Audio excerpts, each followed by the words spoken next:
Welcome to the Provo Municipal Council meeting. It's 5:30 p.m. on Tuesday, May 3rd, 2016. We are gathered in the City Center chambers at 351 West Center in Provo, Utah. This meeting is being broadcast live on YouTube, Provo Channel 17, where it will also be available for on-demand viewing. The council requests that citizens help maintain the decorum of the meeting by turning off electronic devices, being respectful to council members and others, and refraining from applauding during the proceedings of this meeting.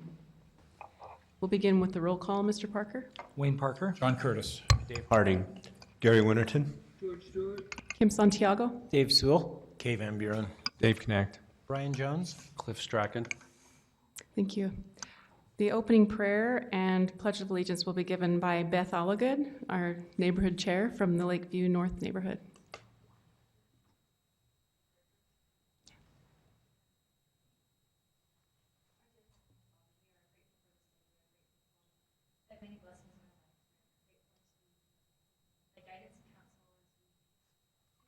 The city and do what's best for its citizens. We are truly grateful for everything that was given unto us. Please be with us this night. Help us to have thy guidance. Please help us to consider all sides, to find the correct path, and to find the way that this city needs to go. We love thee very much, and we ask these things in the name of thy Son, Jesus Christ. Amen. Amen. Would the audience please rise? I pledge allegiance to the flag of the United States of America and to the republic for which it stands, one nation, under God, indivisible, with liberty and justice for all. The audience may be seated. Do I give a short presentation about my neighborhood now? Please. Thanks. Okay, so I was just asked this a couple minutes ago, so I'm just going to give you a brief overview of the Lakeview North neighborhood. We are all the way on the west side and to the north. We're the northwest neighborhood.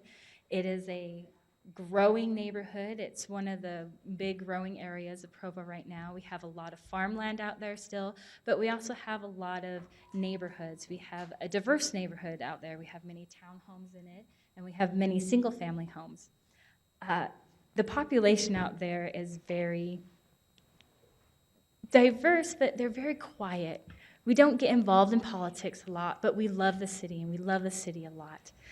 We love our children out there, and we appreciate so much how the city council and the mayor actually takes into account the west side and how it's growing and how we want it to grow in a good way and not just slap everything in there. So we very much appreciate that. Lakeview Elementary is a wonderful school that was just built when my son started going about, oh my gosh, how old is he now? He just turned 13. So when he started going 8 years ago, and it's been a really big asset to the community. The high school's moving out to our neighborhood, and that's a big hot topic for us right now. A lot of us are very excited, but that's going to push our neighborhood to a lot more growth. And we appreciate you guys taking into consideration our thoughts and needs for the neighborhood and these big expansions that are happening so far right now. I do have one complaint. I do admit the Welcome to Provo sign is still on 1520, even though we're all the way up to 2000 now. So if we can move that up to 2000, we can incorporate all of the Provo city boundaries. So that's my one complaint. But we love Provo so much, and we love the fact that we're the quiet side of Provo instead of BYU side, which is a little bit more active. And it's a great place to raise families. So thank you. Thank you, Ms. Alligood. We'll now have a neighborhood spotlight. No? Okay. Oh, that was it. Okay. Sorry. Karen, I didn't give you your opportunity to introduce, so. Okay. We will now have a Covey Center presentation, and this will be presented by Dan James, the technical director.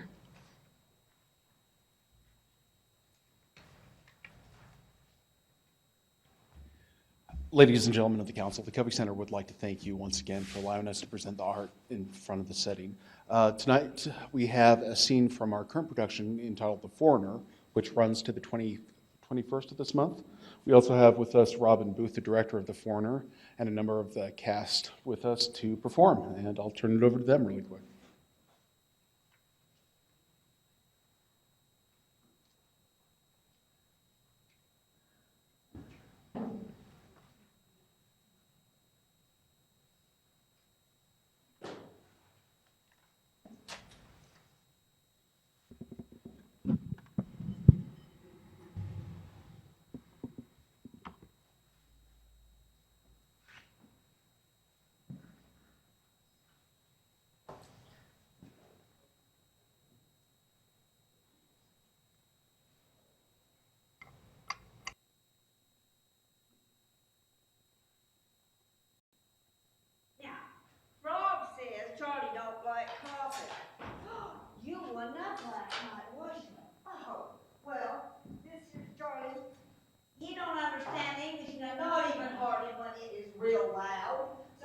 talk to him, you understand? He doesn't. No, he's from a foreign country. I don't reckon you never seen a foreigner before, have you? No. Well, once you get to know him, he's just regular float. You get used to their way of talking and all I have. Everything all right, Charlie? Now see, he didn't hear me really, but he sort of knew what I said, because me and him, we got this extra circular communication going on. Golly. So now you behave yourself and don't you pay Charlie no mind. No, I won't. All right.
Why was you putting that glass on your head? I don't know. Oh, no, Charlie, no, you put that back up there.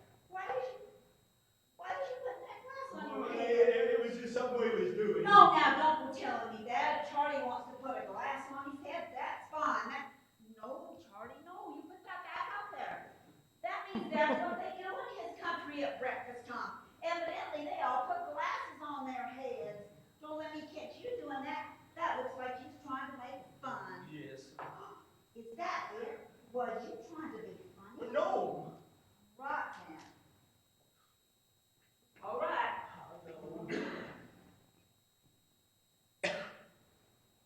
It's all right. Take it. You can take it down now.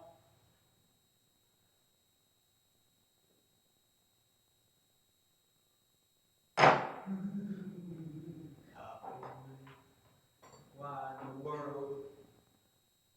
Now don't tell me you never seen a knife before.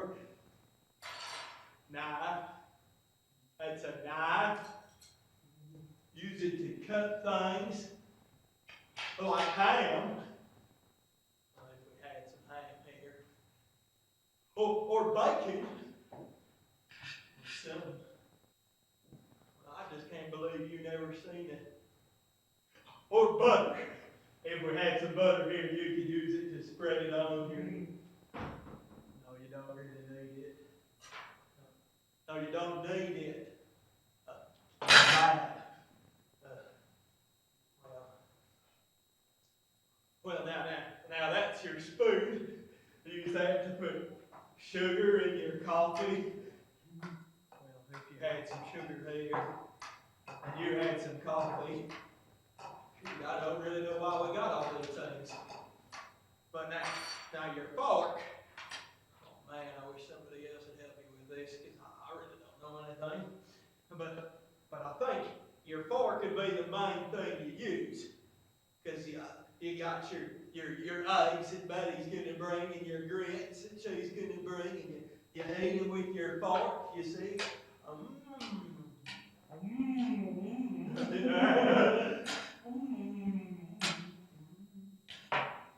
Can you say fork? Fork. Fork. Fork. 2 parts. Fork. Right. Now put them together. Fork. Right. That was good. That was real good. And let's see what else.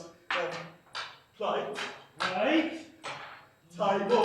Table. Goliath. Lions. Yeah. Mayor. Mayor. Liam. Liam. Clock. Oh, clock. Let's see what else. Well, that's just about all the important stuff, I think. What do you want to do now? We could go outside and check out all the trees and stuff. Or yeah, no, let's just have a break right now. Rest up. And then we'll check out all the trees and stuff directly. Because those are things you want to know. Because like, what if you ever have to ask somebody like, where's a tree or something? Or cars, or chimneys, or things, and all that outdoorsy stuff. Or, you know what I could do? I could go outside and bring some stuff in. I just want to do that. And that way we can have it all right where we want. We wouldn't have to go outside or anything. I just want to do that. All right, Charlie, you stay here. I'll be right back. No, Charlie, you stay right here. I'll be right back. All right. Charlie, you stay. Stay. All right. Ellen, where are you going? I'm sorry, there's things I'd like to talk about. Just real busy right now. Well, all right. I guess we're all going to get back to the Cubby Center.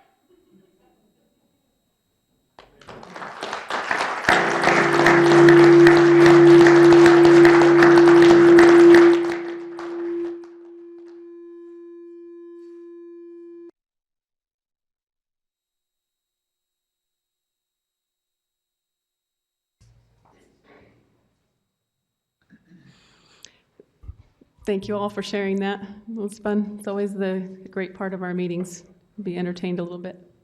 We appreciate that. So that's running April 28th to May 21st, and tickets are available online, or you can call 801-852-7007. Okay, thank you very much. So the next item of business is a proclamation on Bike to Work Day, May 10th, 2016. This will be presented by Mayor Curtis, and also a presentation on the Golden Spoke Award.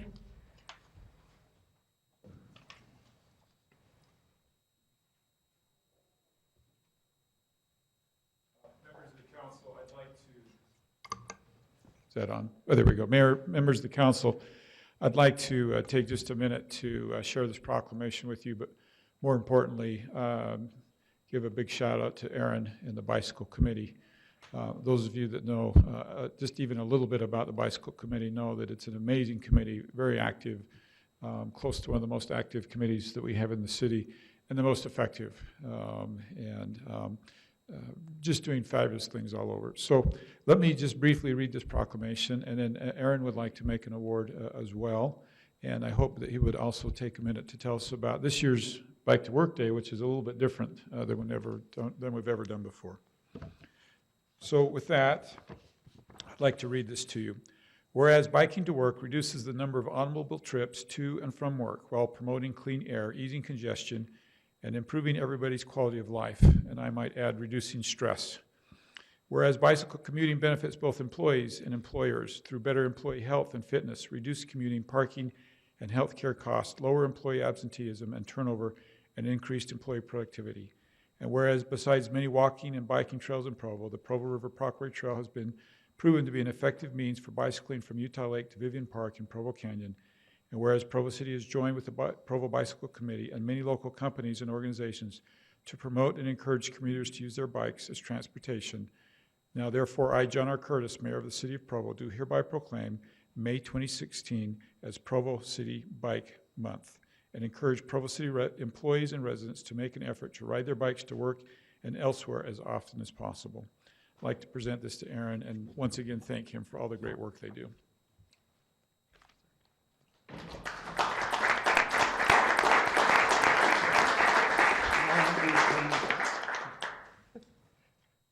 The mayor asked me to say something about Bike Month, so I asked him to pass out flyers to each of you. Oh, yeah, I need that.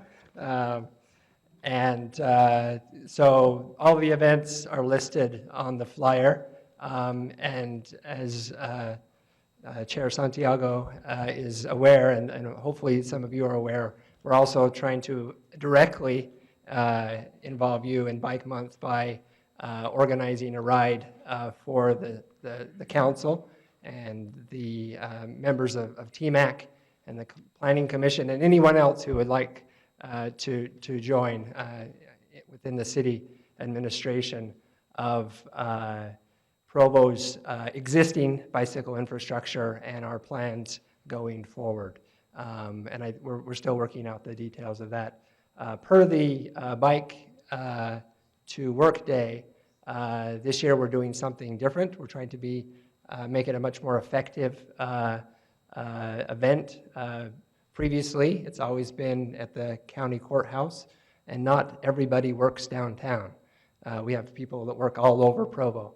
So we decided to decentralize the event and invite companies and organizations to host breakfast stations on the morning of Bike to Work Day. And we have 7 or 8 companies that have signed on. In addition, BYU and the hospital will be doing their events on a different day, just for kind of logistical reasons. So encourage you to participate in that event, in the ride of introducing Provo's bicycle infrastructure, and appreciate the mayor's and the council's support for Bike Month and all of these events each year. And if I may proceed to the award, it hasn't been too long since you saw me last presenting our Winter Bicycle Commuter Award. I'm here now to present our 5th annual Spring Summer Golden Spoke Award. This award is presented to someone who demonstrates a commitment to bicycling by doing something very logical. That is, using a bicycle as an everyday tool to get around, to work, to school, to run errands, and perhaps for recreation.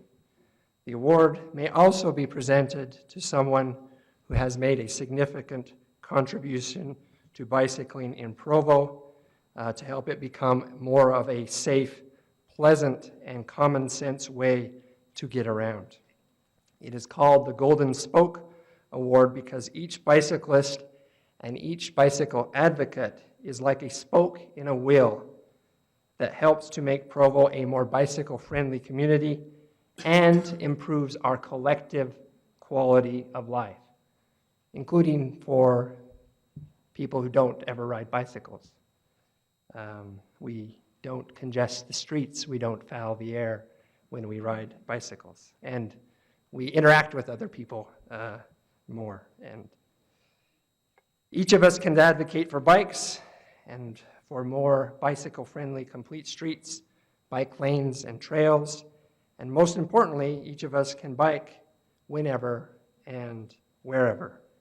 Many of us take trips that are about a mile or so, which can be easily completed on a bicycle. This year's recipient of the Golden Spoke Award is Susan Kruger Barber of the Joaquin neighborhood.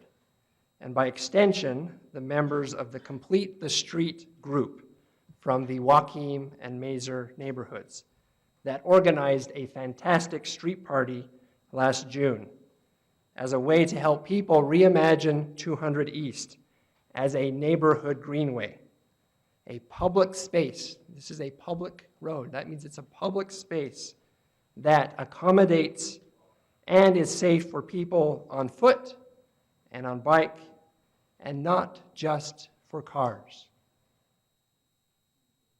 The 200 East Neighborhood Greenway will run from 600 South, north past the downtown, and end at 800 North at BYU. It will serve as a safe and pleasant route for people to move between these neighborhoods. And also, thanks to the 300 South project will reconnect the Mazer neighborhood across 300 South for the first time in many decades. It will also connect people from the Front Runner Station to the downtown area and to BYU. And to give you a concrete example, I have several history department colleagues who live north of Provo, in North Utah County and in Salt Lake. And they take the Front Runner to BYU, not to BYU, to Provo. But currently, they do not have a safe route to bicycle from the station to campus. If you think about it, there's not a safe way to get there now. You can start out on Freedom because it has bike lanes, but those disappear. If you go over University in the old viaduct, that's not very pleasant. Narrow sidewalk, narrow shoulder. For them, this neighborhood greenway is a dream come true. It will provide a safe route for them, going down 600 South and then straight up 200 East. And others. It will provide them a safe route by discouraging through auto traffic on 200 East and give priority to bicyclists and pedestrians through traffic calming devices like bulb outs, sharrows, and safe intersections, such as the one being built as part of the 300 South project. And on cold, wet days, these colleagues and others who are not so enthusiastic about bicycling look forward to having a frequent and quick transit option to get to and from campus with BRT in 2018. Susan and her walking neighbors and some folks from the Mazer neighborhood understood this vision, and working closely with community development and public works, made some temporary changes to the street to help folks imagine how much better it could be. Perhaps the best way of explaining what they did is to show you a video about the event, and also to share a brochure that they handed out that evening. So here's the video. And this video was made by Susan's award-winning documentary filmmaking husband. For a while, we've been planning a neighborhood greenway down the street for bikes, pedestrians, people of all abilities, and cars to share equally and to feel comfortable using. And we thought, well, how can we make this exciting to the neighborhood?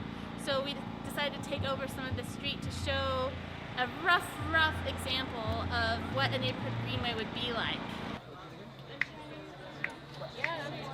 The engineers wouldn't let us do it exactly how we wanted, so we tried to make the cones look party-like and welcoming instead of, like construction, rawr. I created a huge, enormous stencil and found out the exact standards that are required for normal sharrows, so that they'd be to the standard size and everything.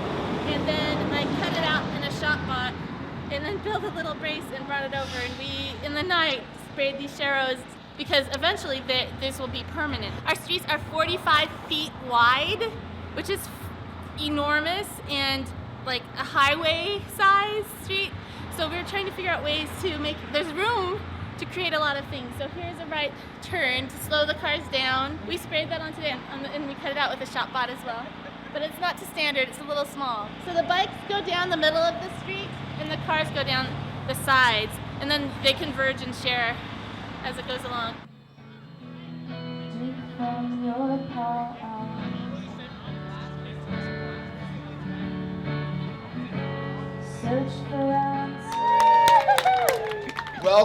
Welcome. Let's give it up for Susan Kruger Barber.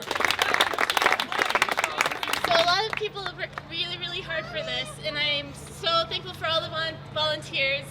Eventually, in this plan, this is going to be a place for bicyclists, pedestrians, and people of all abilities, and cars to share. That's the plan in our neighborhood, and I'm really excited about it. I feel like livability builds empathy in communities, and we're not just looking at each other through the membrane of our car windows.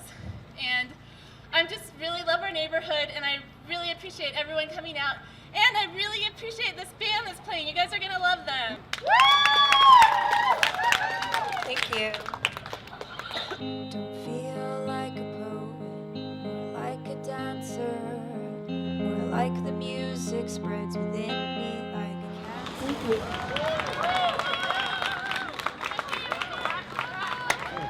But bus riding is pretty fun. Anyway, that's another story. So I moved into a house over here, 200 North, 200 South, with a bunch of ladies. We named our house, as you do sometimes in college. We were the Scurvy Mermaid.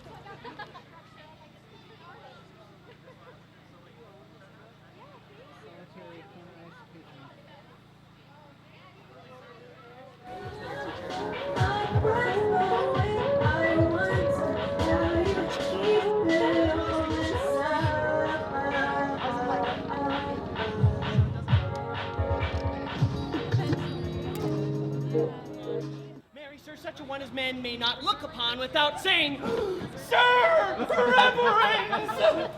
I have but lean luck in the match, but is she a wondrous fat Mary? Come in, you fat Mary.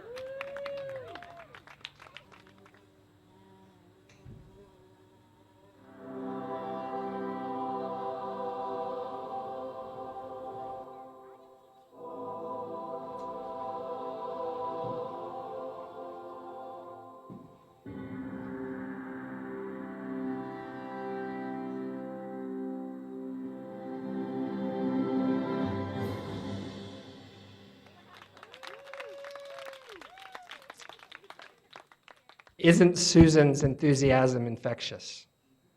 She was the energy behind this project, and ably supported by Celeste Kennard, Sage Pearson, Chris Wiltsey, Jamie Littlefield, and dozens of others who helped organize and stage the event. We're thankful to Mayor Curtis and members of the City Council, including Chair Santiago, for attending the party.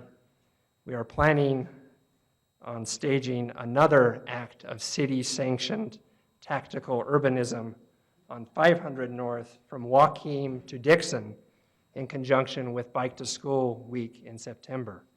We look forward to your support. So, congratulations, Susan. Will you please come forward and accept this award?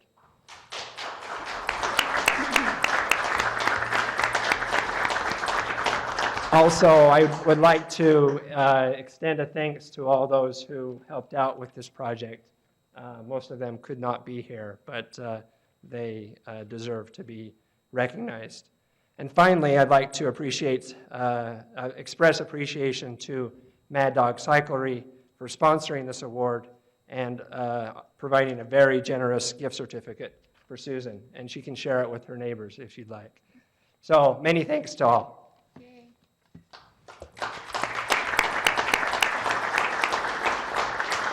Congratulations, Susan.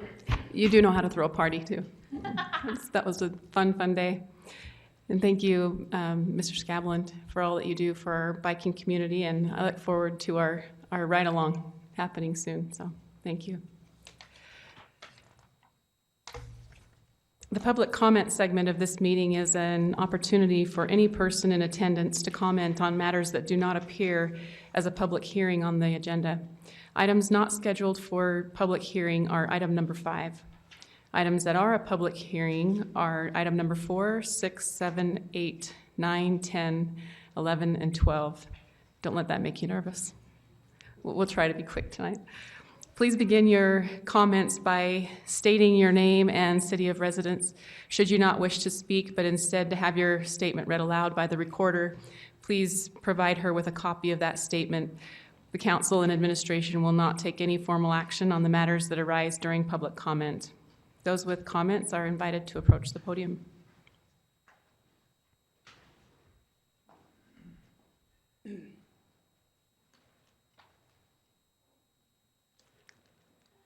Melanie McCord. Mayor Curtis, these are to you from me. Well, sort of. They are to express my appreciation for the UMPA deal. I've been whining for several years, many years, about getting out of the coal-fueled plants. This is a huge step forward. I'm tremendously impressed. I know you couldn't talk about it, and so you had to sit and endure my nagging without saying anything. So these are for you. With this proviso, flowers die, which means that even though I'm happy with you today, I do not have to be happy with you tomorrow. And if you will accept that, these are for you.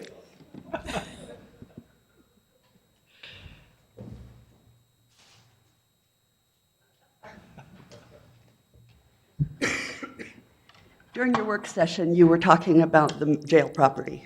And I already mentioned this to Wayne, but I'd like to take just a minute if you've got some time. And that is that something that, two things that happened. One, D.R. Horton came and gave their presentation to the Provo South neighborhood, but Provost neighborhood wasn't included, and I really would have liked to have been there. There are many of us who would have liked to. At one time, the council required that developments that were going to affect the larger area around, that the neighborhood chairs and the neighborhoods be contacted. I think that what happens in that jail property is going to affect the entire southeast part of town, and I think that many of us would like to have been there. So I hope you'll encourage your neighborhood chairs to, when an issue like this, a development like this comes up, that you'll enlarge the conversation. But George said something during the work session that I just have to disagree with slightly, and that is when he said the neighborhood only wants single family. While that may be true, those of us who have watched that area for all of the years and been in on all of those iterations of the plans for Southeast understand that the jail property is a special circumstance. So while we are not particularly happy about the 100 and whatever it was that D.R. Horton was proposing, the other options for a more dense than R18 would be, I think, for those of us who are in the neighborhood, be acceptable, and we understand that we've got to make some allowances to recoup our costs. Okay, thanks. Thank you, Ms. McCord. Madam Chair, if you'll excuse me, I want to put these in water so they last as long as possible. Please do. And then I'm going to see if they can be bronzed. Will you be in the picture? No. I was pushing it, I know. Are there other comments or gifts for the mayor?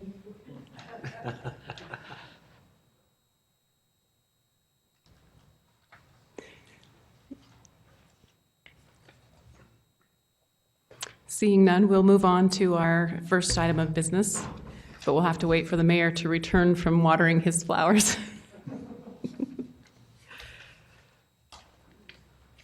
Maybe we'll actually start with Dustin Graboth. So this is a public hearing on a resolution tentatively adopting a proposed budget for Provo City Corporation for the fiscal year beginning July 1st, 2016 and ending June 30th, 2017. This will be presented by Dustin Graboth, our budget officer and controller.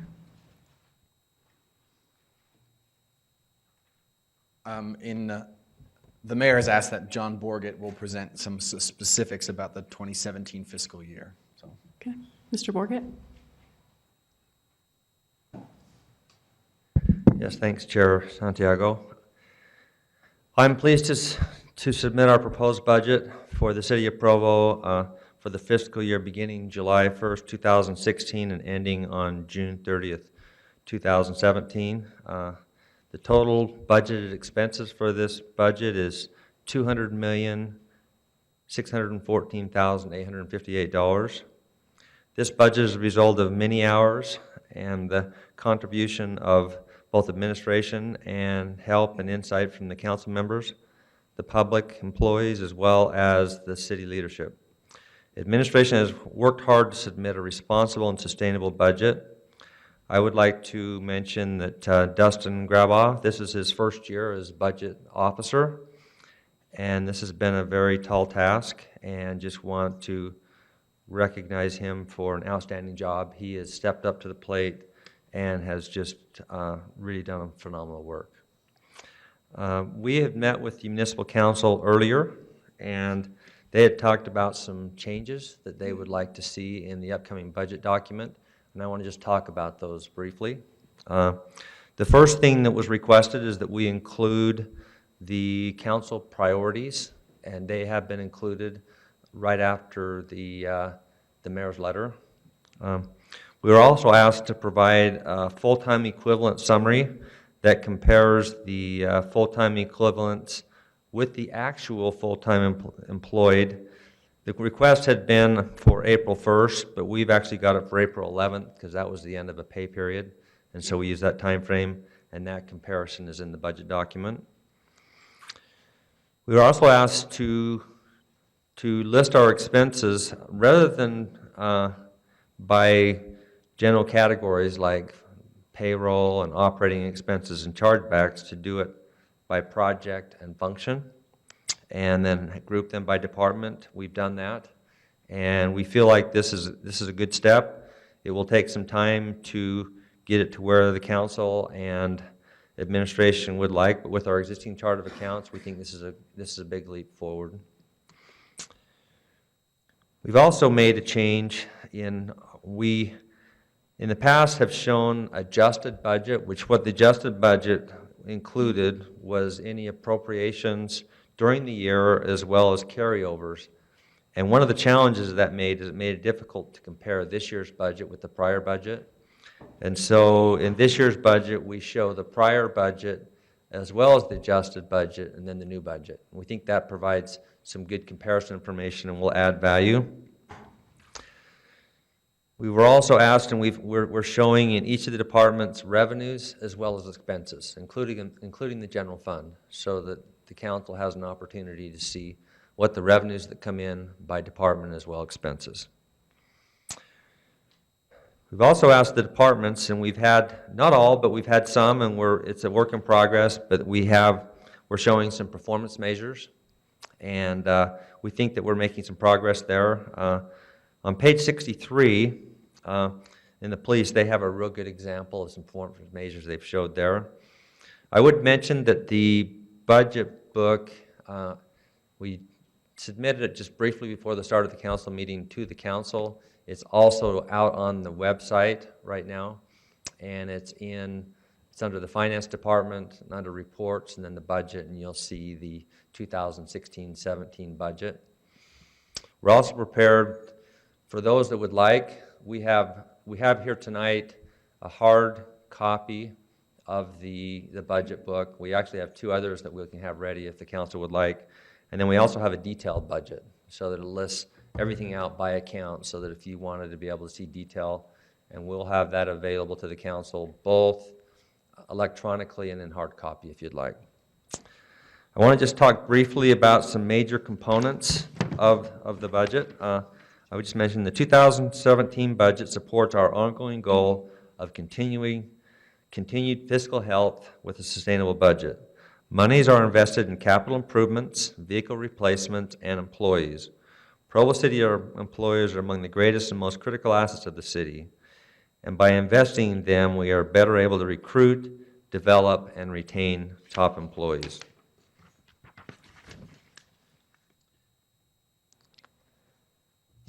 In this year's budget, there are some proposed increases, and I'm just going to touch on some of them briefly. The Covey Center has a number of fees that they're recommending to adjust, and they're listed in detail in the mayor's letter, and they'll be included in the consolidated fee schedule if the council decides to move forward with those. We also have, with our cemetery expansion, and as they look closer at the cemetery, we've got a number of cemetery fees that they're recommending that they make some changes to or increases. In our utilities, we have the proposed rate increases. There is a 2% rate increase for residential energy utility sales, a 2% increase for commercial energy utility sales, and a 6% increase to our industrial user for energy utility sales. And I would mention that those are all based primarily on the cost of purchase power, and they also are related to the acquisition of the power facility that was talked about earlier. Our Public Works Department provided to us over a year ago, a 5-year plan, which included some rate increases over the next 5 years. And those rate increases that are being recommended in our Public Works Department for our wastewater utility is 19.8%, for our water utility 11%, and for our storm drain utility 21.6%. I would mention that all 3 of those rate increases, based on what had been discussed earlier, is based on the need of infrastructure and replacing and maintaining adequate infrastructure to keep those facilities viable over the long term. We have provided in the mayor's letter a graph that shows 21 comparable cities to the city of Provo, and it shows what their combined utility rate, what their utility costs are on an annual basis for the average customer. And out of those 21, even after these proposed rate increases, Provo is 4th lowest. And so just to make that note. Want to mention about funded personnel costs. Each year we carefully evaluate the compensation scales of our employees and compare our compensation to the market of the competing governmental entities. Personnel budgets and departments include current funding levels plus market required adjustments necessary to attain and attract and retain good employees. I would mention that we've included a merit increase of 2.5%, a health insurance increase which is based on a national index that we follow of 6.3%. And the retirement costs this year were flat, which is good. And I think we've seen that the last couple of years as a result of the economy and the overall market doing better. This year, we had a number of supplemental requests that we reviewed. The total supplemental requests were approximately $4 million, just under $4 million. And included in this year's budget is $1.5 million out of those $3.8 million that's been funded.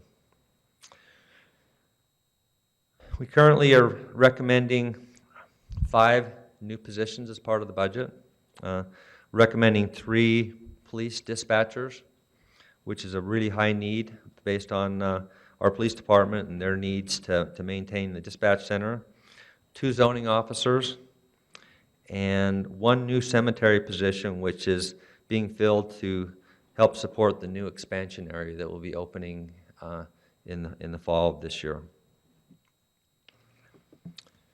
In addition to our recreation center, which we provided funding in last year's budget to set aside capital improvements so that we can maintain that facility over the long term. As we've had meetings with administration and council to discuss this need, this budget includes funding to maintain all general fund buildings, aside from the rec center, to set aside money so that as those buildings start to show wear and tear, that we'll have money that will carry over from year to year that will be set aside to maintain those buildings. That was the result of an analysis that was done by Dick Blackham as he went through and analyzed our utility systems, our facility systems, what needed to be there, and so that funding is included as part of this budget. The budget also includes funding from the Recreation, Arts, Parks, RAP tax that was approved by the voters in November 2015. The proposed budget assumes the tax will generate approximately $1.3 million in fiscal 17 for recreation and arts projects.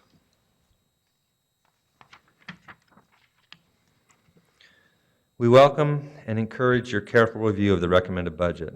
We also welcome the input of our residents, and as we proceed through the process of adopting the city's annual budget, but as always, our staff is at your disposal to respond to questions and assist the municipal council in any way as you review the proposed budget over the next number of weeks. We believe that you will find this budget forward-thinking and responsive to your concerns and aspirations as we plan together for the future of the Provo community. And I'm prepared to answer any questions, and Dustin as well. Are there questions for Mr. Borgett? Mr. Connect. Regarding the RAP tax, the 1.3 million, does that include the loss because of the late collection? No, actually, the way that it's going to work is that the tax will take effect July 1st. And so that's for 12 months, July through June. And so that represents the 12 months that we would have collected. Before, we would have collected an additional 3 months, which would have been April, May, and June, and this starts in July. So it is a complete fiscal year. We just don't get the previous 3 months. Okay, so you will collect 1.3. That's correct. Bingo, okay. Full-time employees, I appreciated seeing that. I noticed that it also listed the part-time employees, and there was a huge discrepancy between how many part-times were projected and how many were actually hired. I didn't understand why it was that way. Okay, great question. And that's one of the reasons that we broke out the full-time and the part-time. The part-time is much easier to analyze, and that's where a significant portion of the dollars are, and we're happy to sit down and walk through the part-time with you. But what makes it challenging is that we deal with a number of seasonal positions, a lot of positions that we hire for the summer, and they're here and then they're gone. And so as you're comparing that, what happens is the budget just kind of annualizes it, and then you're looking at what those levels are, and then you're comparing it what they were on April 1st, where we're not, or April 11th, we're not completely ramped up, and so you have some differences. The other thing that happens too is that our departments, when we give them a certain dollar amount that they budget for part-time, for example, the Parks and Rec department, and sometimes they might hire fewer people or more people and just have them work less hours as long as they're within their budget. But it's much more complex to analyze the part-time, but we're happy to sit down with you. But you should also, if you have any questions on the full-time, we should also be able to explain those. So that's why we broke it out.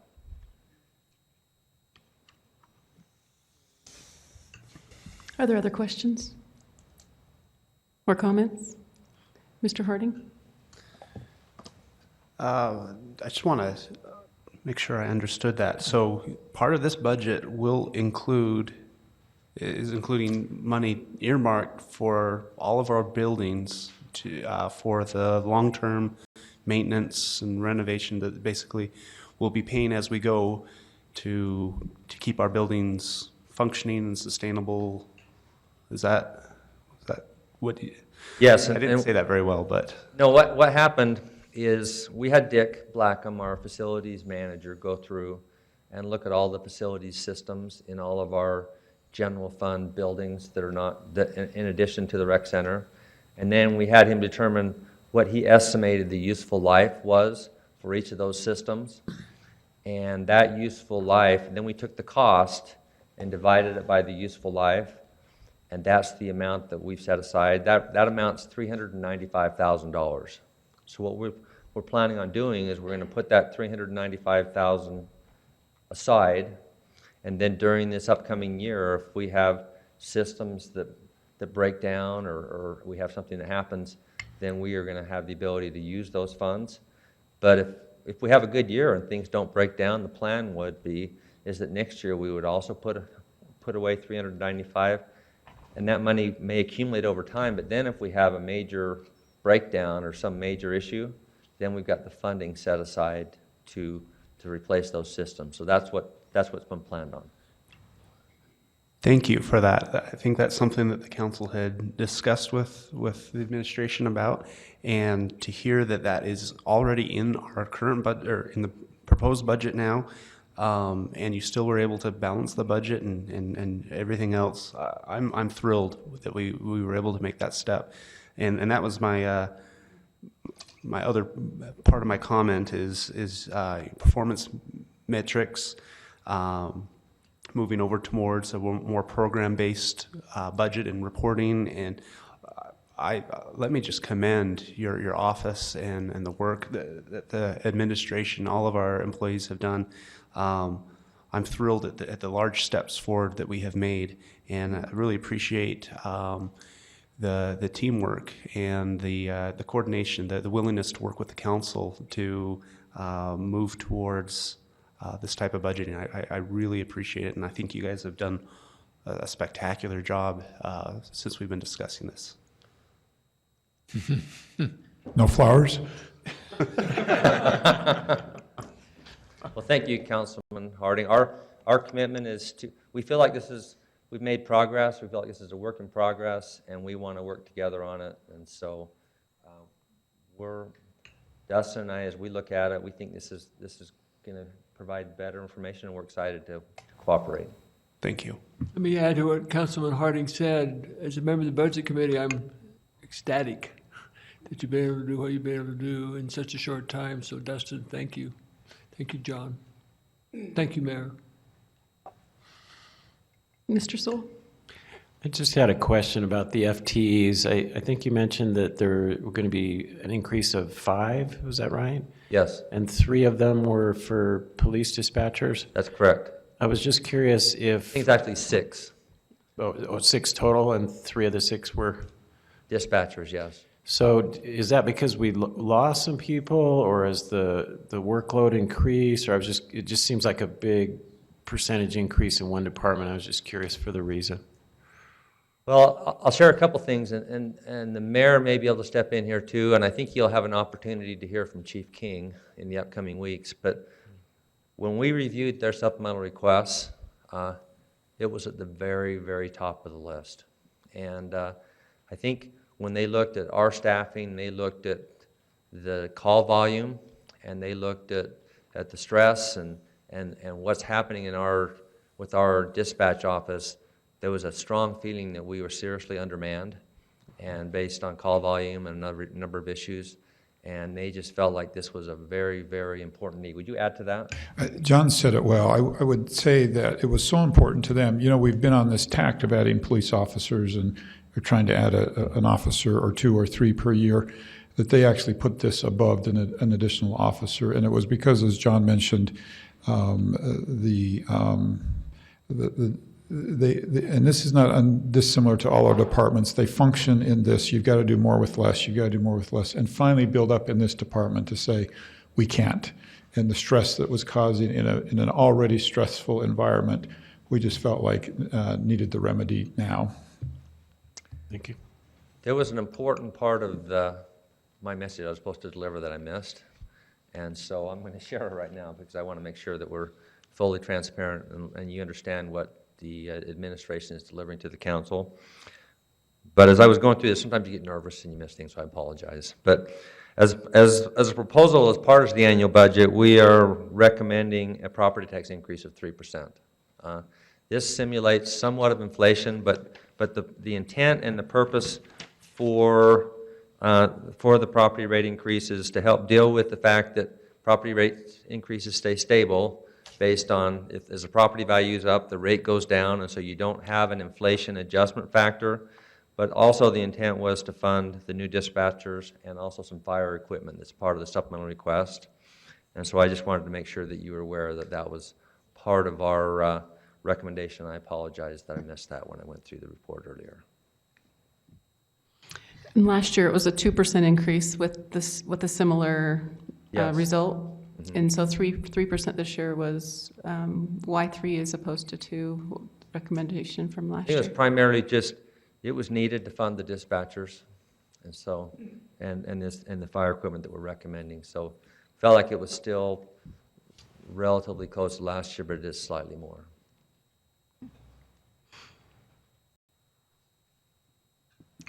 Mr. Harding? Pardon me, I'm new. I don't know how long I can use that excuse, but I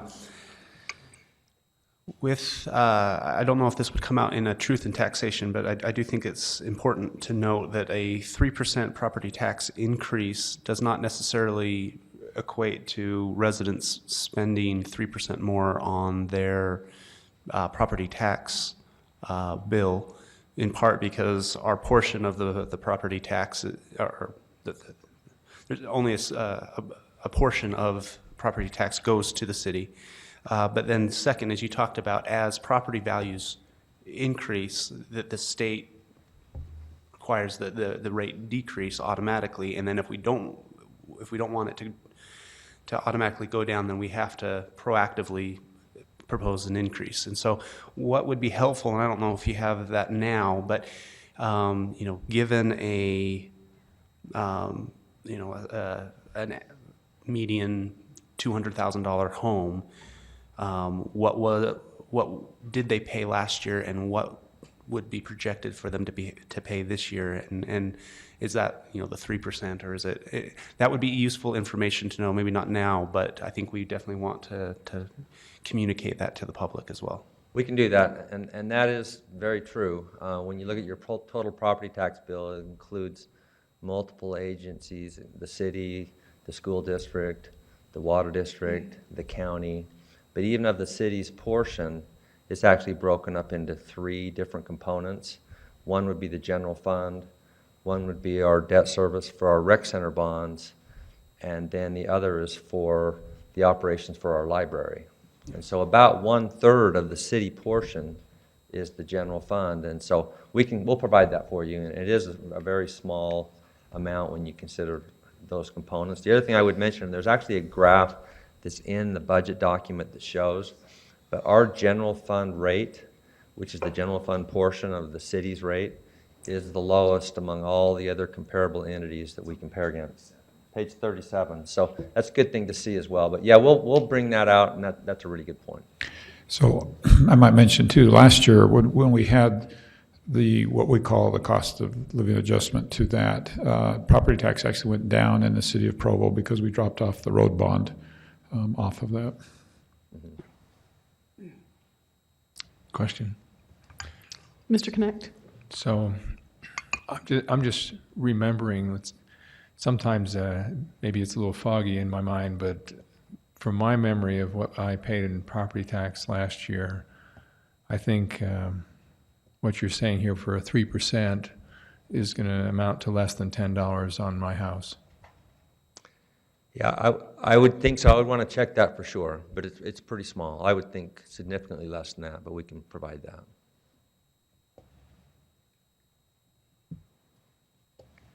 Are there other comments or questions for Mr. Borgett? Mr. Winterton? Yes, I'm on page 37. Can you explain the general operations tax rate versus the total tax rate? Because I look, we're at the bottom on 37. Okay. The general operations rate, that's the general fund tax rate. That's what we adjust when we make an adjustment for our general fund property tax rate. The total tax rate, that includes the general fund as well as the library tax portion for its operations, as well as our debt service for our rec center bonds. So that's the difference between the two. Okay. And so when we talk about a general fund property tax increase, it's just that portion on the left. The graph on the left. Which would then play into the one on the right as well. It plays into the one on the right, yeah. But it's not 3% of the one on the right. And it's about 1/3 each. So it winds up being about 1/3 of it'd be like 1% increase on the total tax rate. And that total tax rate is just the city tax rate. That doesn't include the school district and the water district and the county. Yes. Any other questions? Mr. Winterton? Just out of curiosity, have you had any inkling from when do the other entities have to have their proposed budgets in so that we'll be able to see what their tax implications are to the property tax? Do you know when that date is? Well, I know this is the same time frame when the other municipalities deliver their tax to because it has to be the first Tuesday in May, but I haven't heard anything. Have you heard anything, Dustin? County and school board and water district, It's about the other entities, but we'll be hearing in the near future, but we have not heard. Okay. Are there other questions or comments?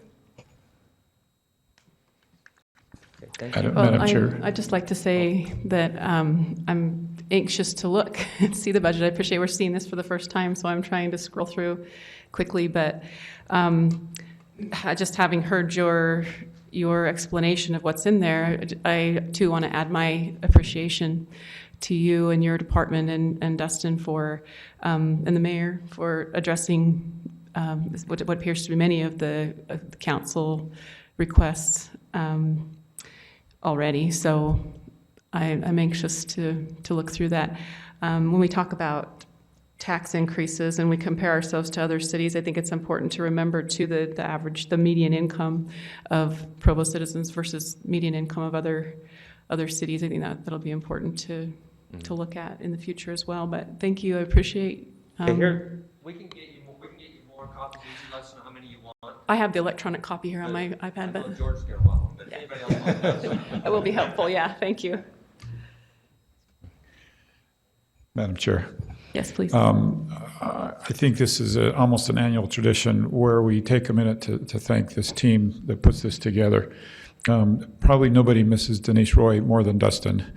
And Dustin, you've just done an amazing job of stepping into this and getting up to speed on the budget. And I want to express my confidence for this team. And it goes beyond the two that are here. It's this entire department, this finance department, that just really produces amazing work. And I think all of you know, in order to meet a lot of the requests that the council had, there was a lot of extra work and late hours put into this budget. We, of course, would love to get it to you before the last minute tonight, but it really is a result of these two just using every available minute to get this closer and closer to what the council would like to have. Thank you. That's much appreciated. And it's reflective in what you're able to add with again, short notice. You know, it's only been a couple of months we've been able to get our priorities established for the year and goals. Although the goals were from Vision 2030, so they're a little longer, probably more in line with the goals than the priorities. But thank you for adding those, and thank you for providing the information that we've requested in many ways. It's really exciting to see, so thank you. Just another comment. This situation with UMPA and how that affected our budget, and to get that reflected into this budget. I mean, the situation, we closed just earlier in the week. I mean, when was it? Just a day or two ago, it seems like. And now to get that actually reflected in this budget where we know what we're dealing with, thank you so much. So, and then I do have another question. The detail sheets, that's the more detailed information. Where do we find that electronically? That's been emailed to the council staff, so that is all the supporting detail, but as John mentioned, the line item detail, the account numbers that go into the budget book information. So that's not on the website at the moment, but we have a digital copy, and again, we'll provide physical copies as needed. Okay, thank you. Are there other questions? Comments? So this is slated for a public hearing, and so we will open this up to anyone who would like to comment on the budget. Please come to the podium and give us your name and city of residence.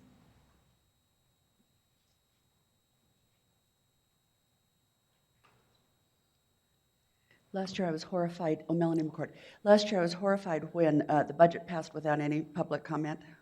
And so I couldn't let this opportunity go without at least saying something. I read my first budget back in 1997. I remember sitting in the library one afternoon just weeping because I didn't understand any of it. It was interesting now that electronic copy, I've just been looking at it just now, and not only is it very clear to read, I can't figure out how they did it. I really like whoever did this, whoever wrote this thing. One, it's much more readable than it has been in the past.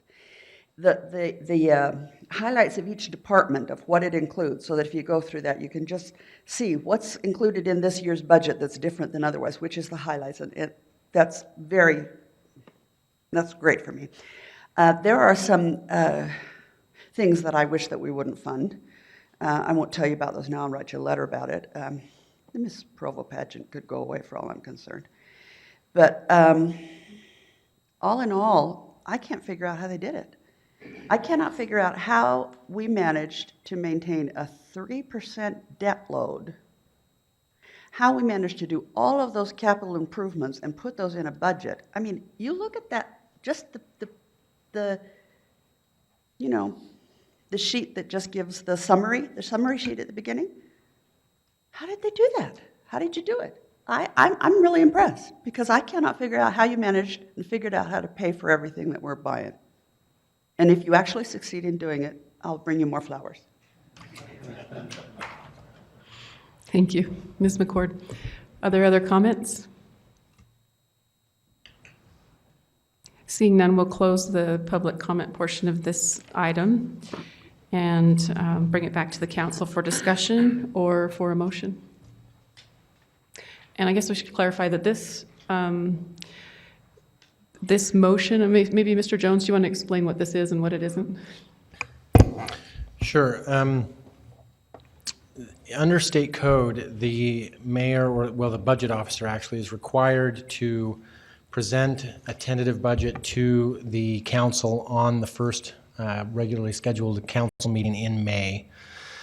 And at some point, it doesn't have to be at that point, but at some point, the council is required by that state statute to tentatively adopt the tentative budget and schedule a public hearing on that tentative budget prior to actually finalizing the budget by June 22nd, absent a truth and taxation hearing, which sounds like maybe a possibility in this particular instance.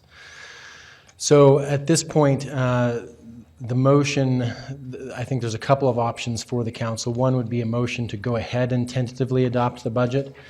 And what that does is it states, for the benefit both of the council and the public, to say this is the budget that the council intends to consider during the public hearings. Therefore, please give us comments on this budget during the public hearings that will be held subsequently.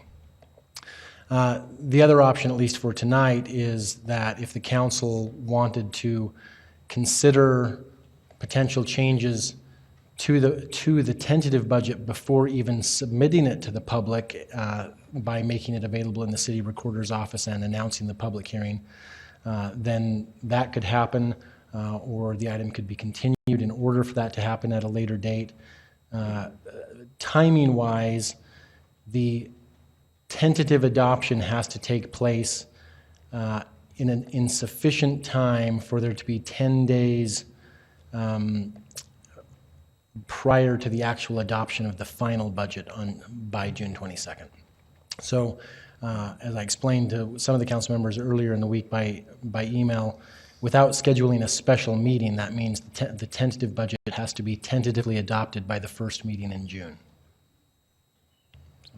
Okay, thank you, Mr. Jones. So are there questions or comments? I apologize for saying tentatively adopted the tentative budget so many times, but that's what state code says. That's great, thank you. Mr. Sewell?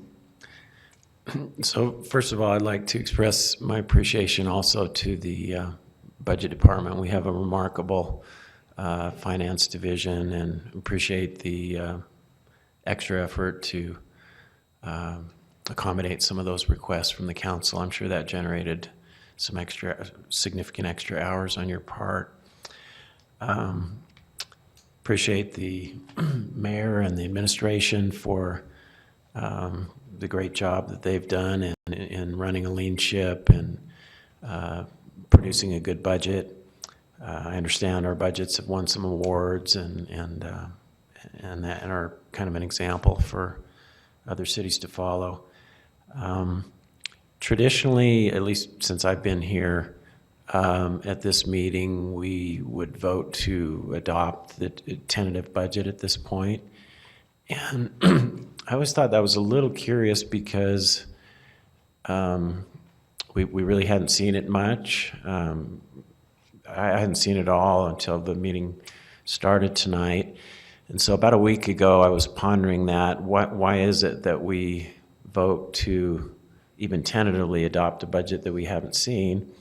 And so I got curious and dug into the state code to see how it describes the process. And what I found was, just as Mr. Jones described, as a tentative budget, well, according to the way it's worded here, shall be reviewed and considered and tentatively adopted by the governing body.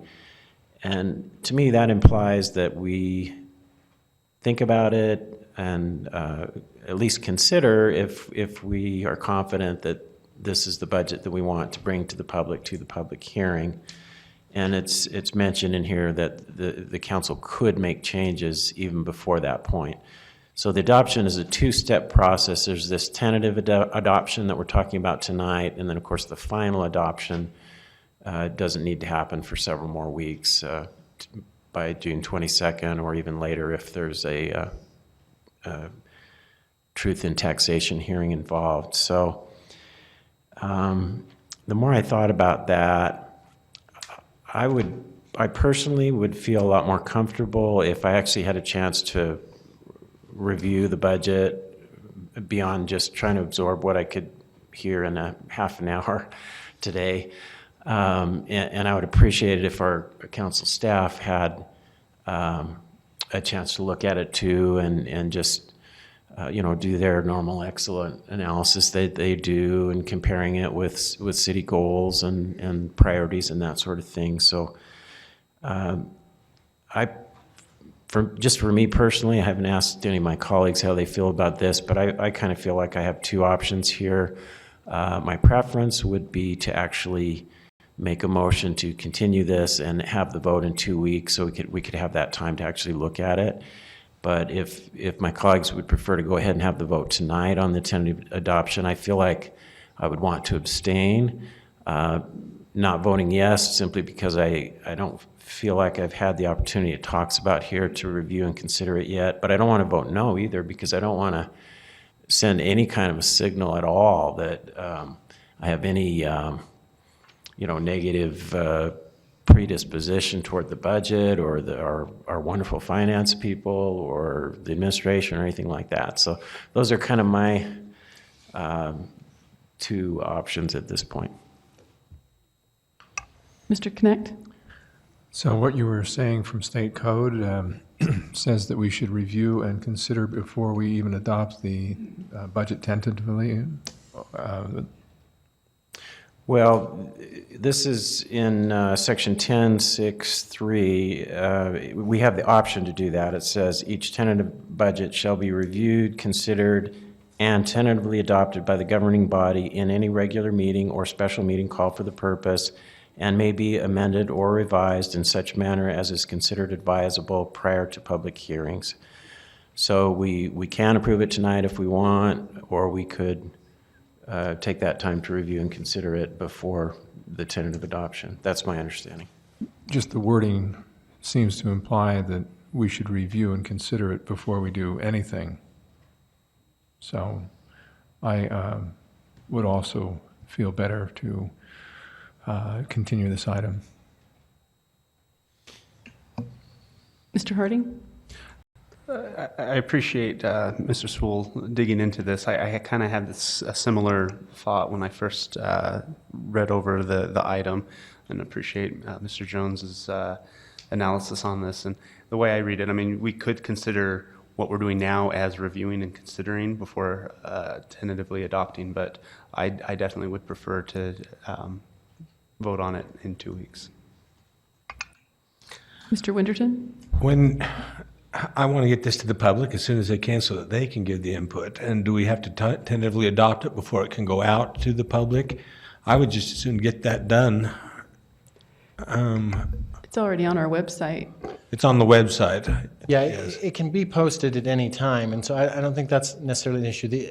I guess the only issue is that until it is tentatively adopted, the public doesn't know for sure if what they're looking at is what you intend to actually hold the public hearing on.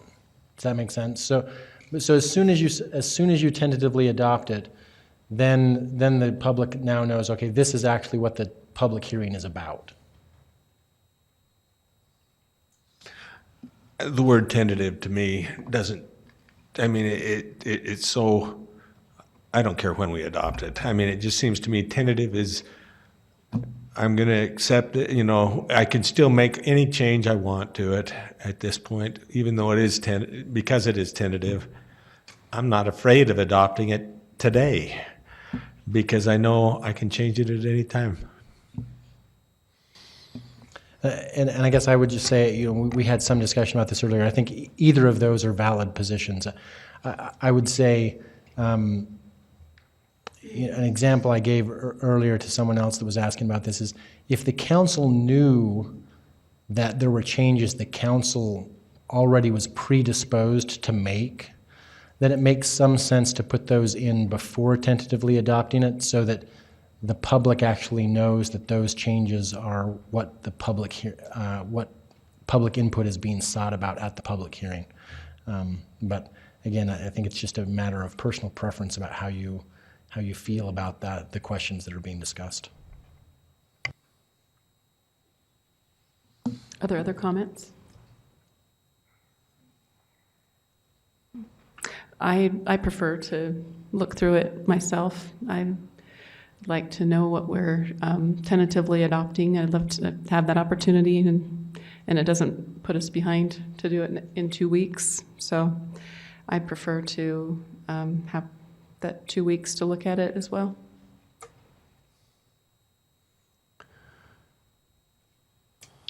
So if there are no further comments, I'd entertain a motion.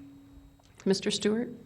I make a motion that we refer the budget to the Council Budget Committee, number one, for study and get a report back from them, and number two, that we vote on it in the tentative budget approval in 2 weeks at our next council meeting.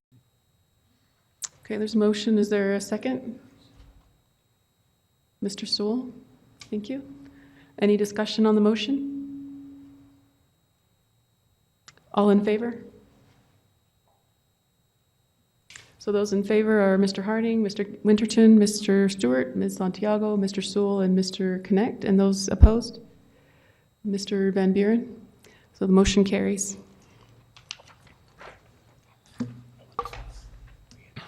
The next item of business is a resolution authorizing the mayor to submit an application for a Utah County municipal grant to be used for the hiring of a consultant to design the necessary construction documents to renovate the Provo River Trail. And this will be presented by Scott Henderson, our Director of Parks and Recreation. If it's okay, I'll make this presentation. I'm Doug Robbins, Assistant Director of Parks and Recreation. Thank you. Well, I'm grateful for the opportunity to present this to you this evening. This is an annual grant offered by Utah County for communities within the county.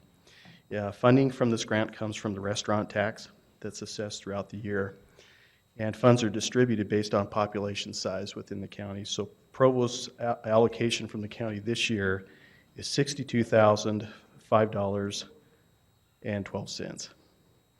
In order to be considered, grant proposals have to be submitted by the first part of May each year. This is a reimbursement grant, so city expends funds and then they're reimbursed after the project is completed. So some of the past projects that we've used this grant opportunity to work out projects are dugouts and bleacher shade structures at Fort Utah Park, the Lakeshore Bridge Trailhead here in Provo, the indoor turf facility at the Peaks Ice Arena. It's very popular.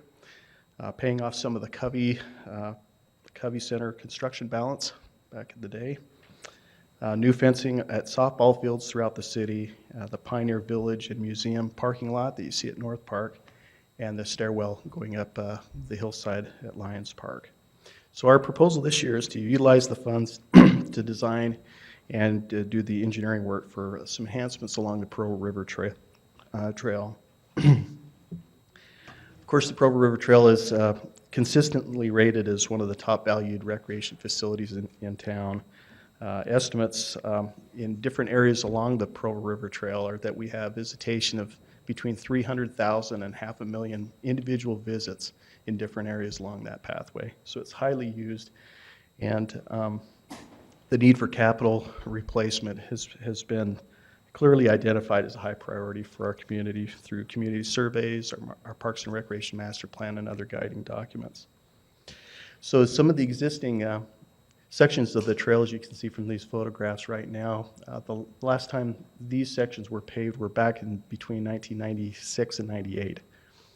And they were paved at that time on top of an old slag pathway.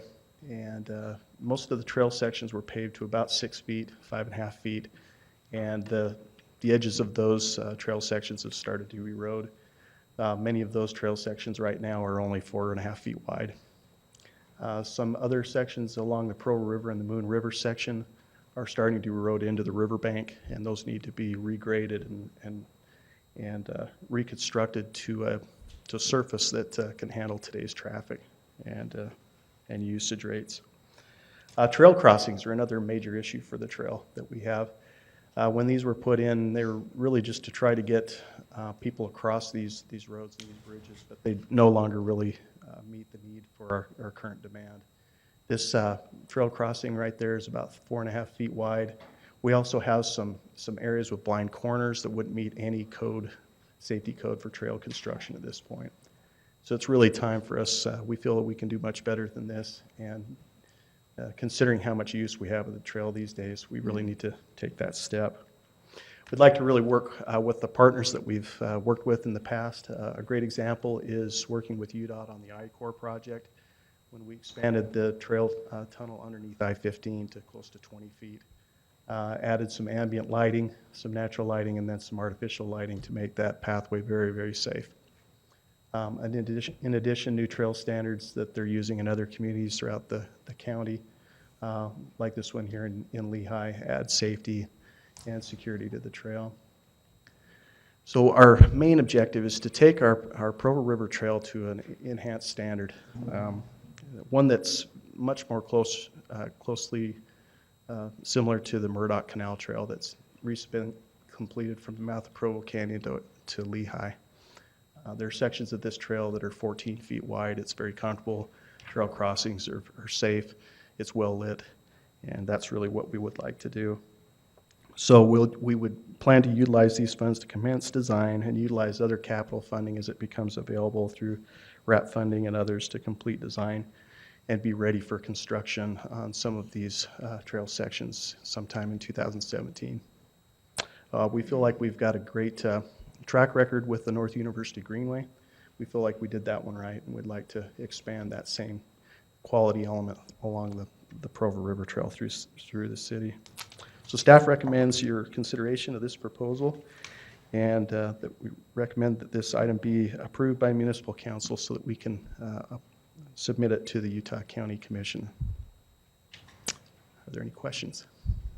Mr. Van Buren? Did you say the amount would be, Be about the same amount as last year? Did you give a dollar amount on that? Yeah, last year was right around 65,000, I think. 65? Mm-hmm.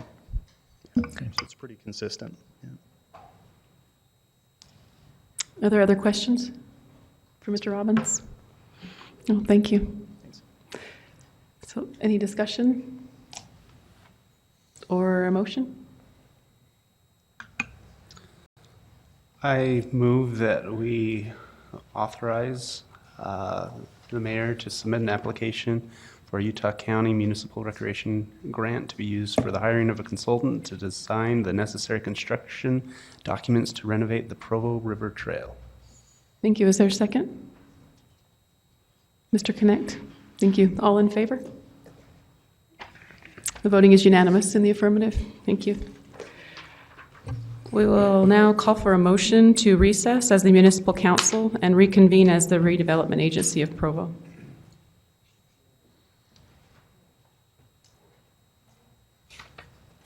So moved. Thank you, Mr. Harding. Is there a second?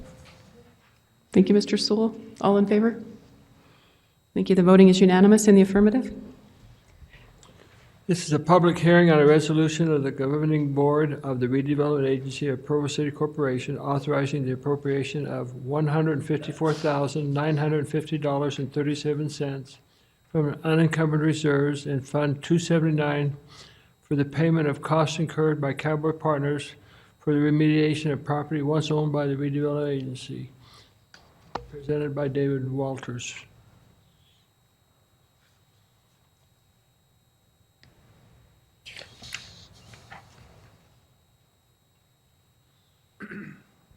Mr. Stewart and agency members, good evening. This item was for the payment of Cowboy Partners who, during the construction of the Liberty Plaza mixed-use building, found some contamination on the soil As the entity that removed the tanks, the agency was responsible for the cleanup of that contamination. Cowboy Partners went ahead, since they were already on site, and did that, the understanding that we would reimburse them for their costs. They submitted their bills, their invoices rather, and this item was to appropriate $154,950 from the fund balance in Fund 279, since that was the fund that paid for the purchase of this property. Council discussion? Mr. Connect? So we were aware when we bought the property, it had some tanks and problems on it. We were, and then we did have phase ones and phase twos performed on the properties as we bought them, and we did pay a firm to remove the tanks from the property. This appears to have been from another, wasn't from the tank area, but from another area that had supply lines or something similar in it. So this was unfortunately a surprise to us as well. Did we get a reduced price when we bought it because we knew we'd have to do some remediation? I'm not sure if we did or not, but I can certainly look that up and find out. I'm just wondering if, because do we have any recourse against any previous owner? We have submitted the files to our legal department to see what our recourse might be to go back to the previous property owners. But under the state regulations, as the entity that removed the tanks, we are responsible for that. Mr. Winterton? Question was answered. Thank you. Any other questions? I'm looking for a motion then.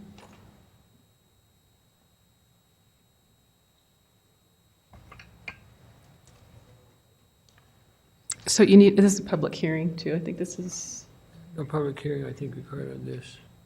because it's an appropriation Yeah. slated for public hearing? Yeah. Don't need one? Because it's an appropriation, all appropriations are subject to public hearing, so we do need to open this up. Open to the public for public hearing. That wasn't an appropriation, it was an application for a grant. Seeing none, we'll close the public portion and look for a motion.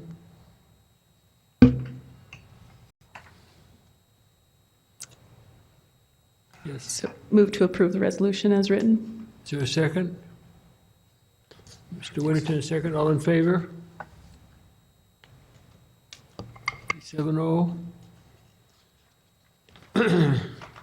We'll move on then to a public hearing on a resolution tentatively adopting a proposed budget for the redevelopment agency of Provo City Corporation in the amount of $4,292,168 for the fiscal year beginning July 1st, 2016, ending June 30th, 2017. Dustin? Mr. Chair, could I make a quick comment on the last item? Yes. Thank you. I appreciate the thoroughness of the documentation that was in our packet. I think we have every single receipt, which I think is great to, when we want to document the amount that they're requesting, that we have the documentation. I don't know if this is, I don't know who I should be talking to, but I'm not certain that I think a summary of those receipts probably would have been more helpful, just so we can navigate our documents better, our packet better. Is it like 80 or so pages of receipts? So just in the future, and again, I'm not sure who I'm speaking to, but a summary may have been better on these expenses. Thank you. Thank you. Thank you, council members. You'll notice in the tentative budget document on page 168 in the appendix, there is the budget for the redevelopment agency. You'll find that that has the proposed expenditures of that $4,292,168. If there's any questions, I'd be happy to answer for the redevelopment agency. Any questions for Dustin? Maybe next time. Okay, thank you. Sorry, the page is 168 in that tentative budget document. Why don't we go to a public hearing, and then if we have any questions after reviewing it, we can ask tonight or in 2 weeks. We'll open this to the public. Seeing none, we'll close it and return it to the council for council discussion. Yes, sir. Similar to the Provo City budget, my preference would be to give ourselves a couple weeks to review and consider, and then tentatively approve it in 2 weeks. Mr. Jones, does that work for this also? Yes, I think all the same principles apply. Okay. Any more discussion? Looking for a motion? Gary? For the motion, I see, it makes no difference. To me, I can't see any difference at all. And so I'll vote for it the same way I did before, but adopting it, it's still tentative. We can change anything we want to at this point.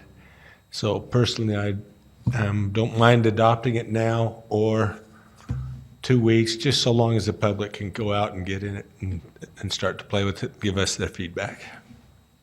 Thank you, Gary. Looking for a motion? Yes, David. I move that we schedule this for a vote in our meeting in 2 weeks. Is there a second? Second, Mr. Connect. All in favor? Any opposed? 6-1 with Mr. Van Buren opposed. Looking for a motion then to adjourn as a redevelopment agency? Yes, David.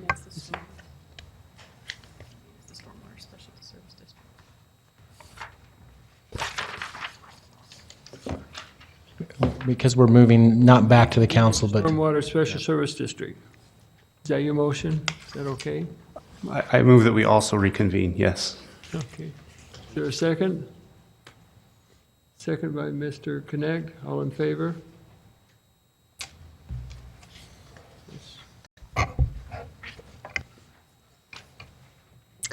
So the next item of business is a public hearing on a resolution tentatively adopting a proposed budget for the Provo City Stormwater Special Service District in the amount of $4,196,475 for the fiscal year beginning July 1st, 2016 and ending June 30th, 2017. This item will be presented by Dustin Grabaugh. Thank you, council members. Similarly to the redevelopment agency, also in the tentative budget document in the appendix, on page 165 is the Stormwater Special Service District's budget. And it has the details on the expenditures as well as the capital expenditures for that fund in that section. If there's any questions, I'd be happy to answer them.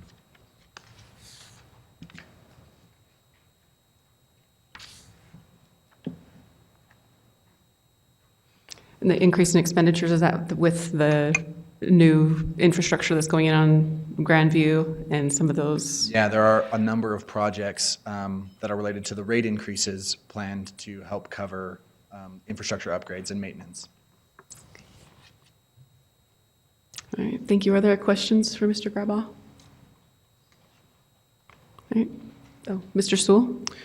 I was just trying to remember from last year, I know we projected a pretty significant increase.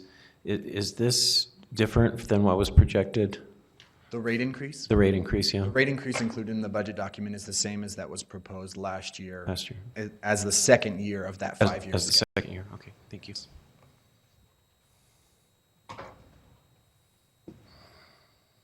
Are there other questions for Mr. Grabaugh?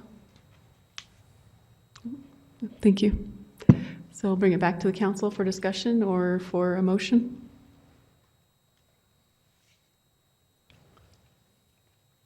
Mr. Connect? Move that we move this forward to the next council meeting. Oh, sorry. Yeah, this is also slated for a public hearing. So we will now open that up for the public. If you want to comment on this item, please come to the podium, state your name and city of residence. Seeing none, we'll close the public comment portion of this item and bring it back to the council for a motion. So I move that we hear this in our next council meeting as we reconvene then as the Stormwater Special Service District. Thank you. Is there a second? I'll second. Thank you, Mr. Stewart. Any discussion? All in favor? Thank you. Those opposed? Thank you. In favor are Mr. Connect, Mr. Sewell, Ms. Santiago, Mr. Stewart, Mr. Winterton, and Mr. Harding, and those opposed, Mr. Van Buren.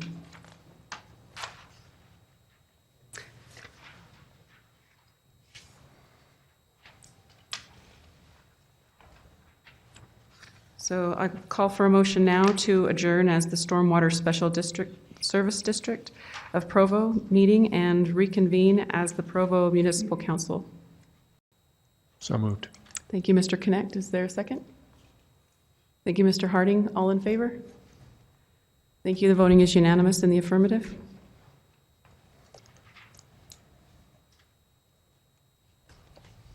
The next item of business is a public hearing on an ordinance amending Provo City Code Chapters 14.41, 15.03, 15.04. Actually, I'll do that over again. Chapters 14.41, Home Occupations, 15.03, General Development Standards, 15.04, Conventional and Open Space Subdivision Requirements, and 15.06, Condominiums, to clarify and update submittal requirements for planning applications. And this will be presented by Aaron Ardmore, planner. Thank you. Thank you, Council. So what we have proposed before you tonight in this one is some adjustments to a few different sections of the code. Really is broken down to three different areas. The first is with home occupations. To clarify there. Mr. Ardmore, can I interrupt for just a minute? Sure. Can we put this up on the, my iPad battery is just about gone. So if we can put it on the screen and look at all the fixes that he's going to be outlining.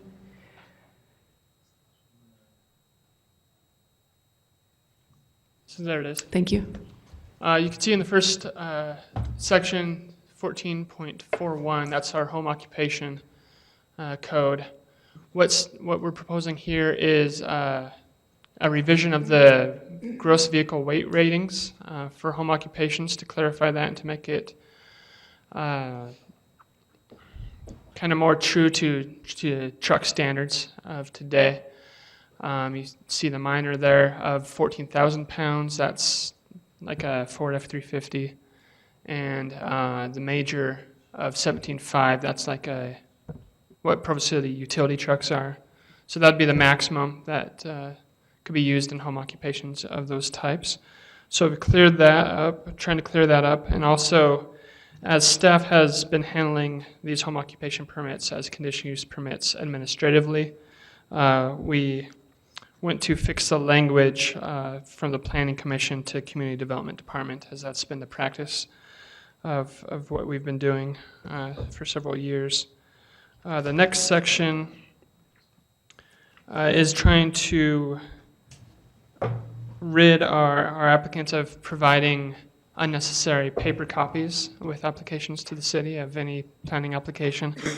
All of our review is done on the computer, so to still provide multiple copies of paper to the city is kind of a waste of resources. So we're proposing that is no longer required. And then with subdivisions and final project plans, the language in the code still has the Planning Commission reviewing those and giving final approval. On these items, we've spoken with the Planning Commission about their priorities and what they want to spend their time doing. With final project plans and these subdivisions, first of all, the state doesn't require a public hearing for them. But second of all, if they've met all of the code requirements, then the Planning Commission is bound to approve them.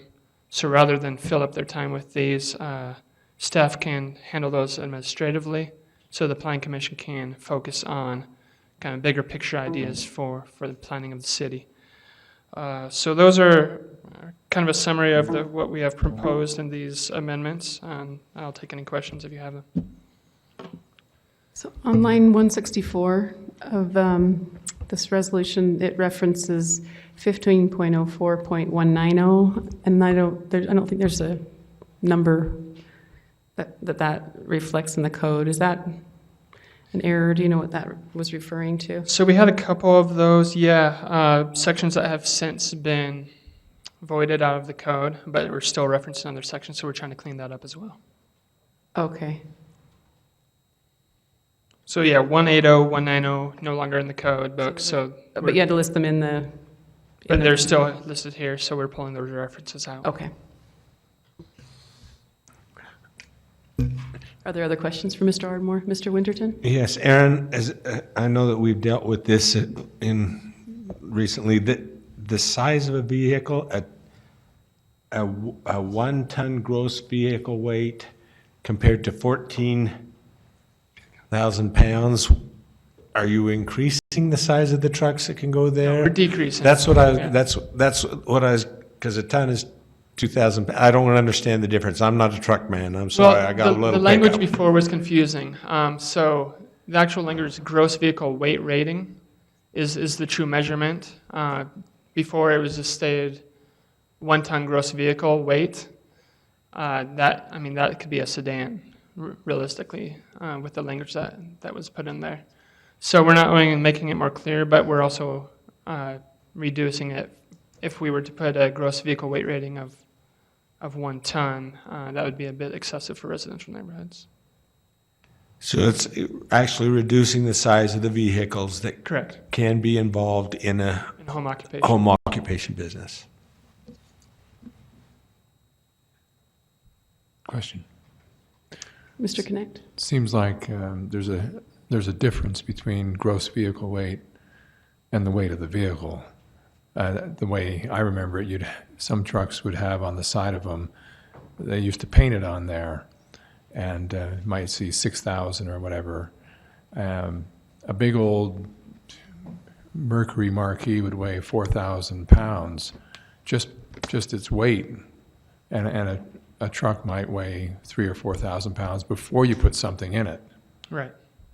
So And that's why we've moved to the weight rating. Exactly. To be more clear, yeah.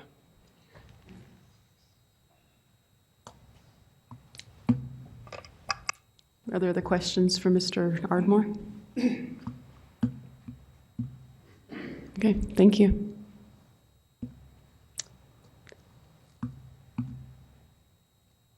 So this is, we'll open this up for public hearing.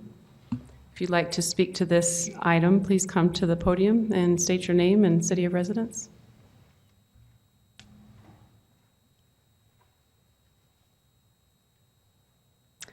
Seeing none, we'll close the public hearing and bring it back to the council for discussion. Or a motion? Mr. Harding? I think the changes that are being proposed are quite reasonable and will improve the efficiency and effectiveness of our planning commission and community development. So I support them, and if there's no other comments, I'll just go ahead and move to approve the ordinance as written. Thank you. Is there a second? Mr. Van Buren, thank you. Those in favor? Thank you. The voting is unanimous in the affirmative. Thank you.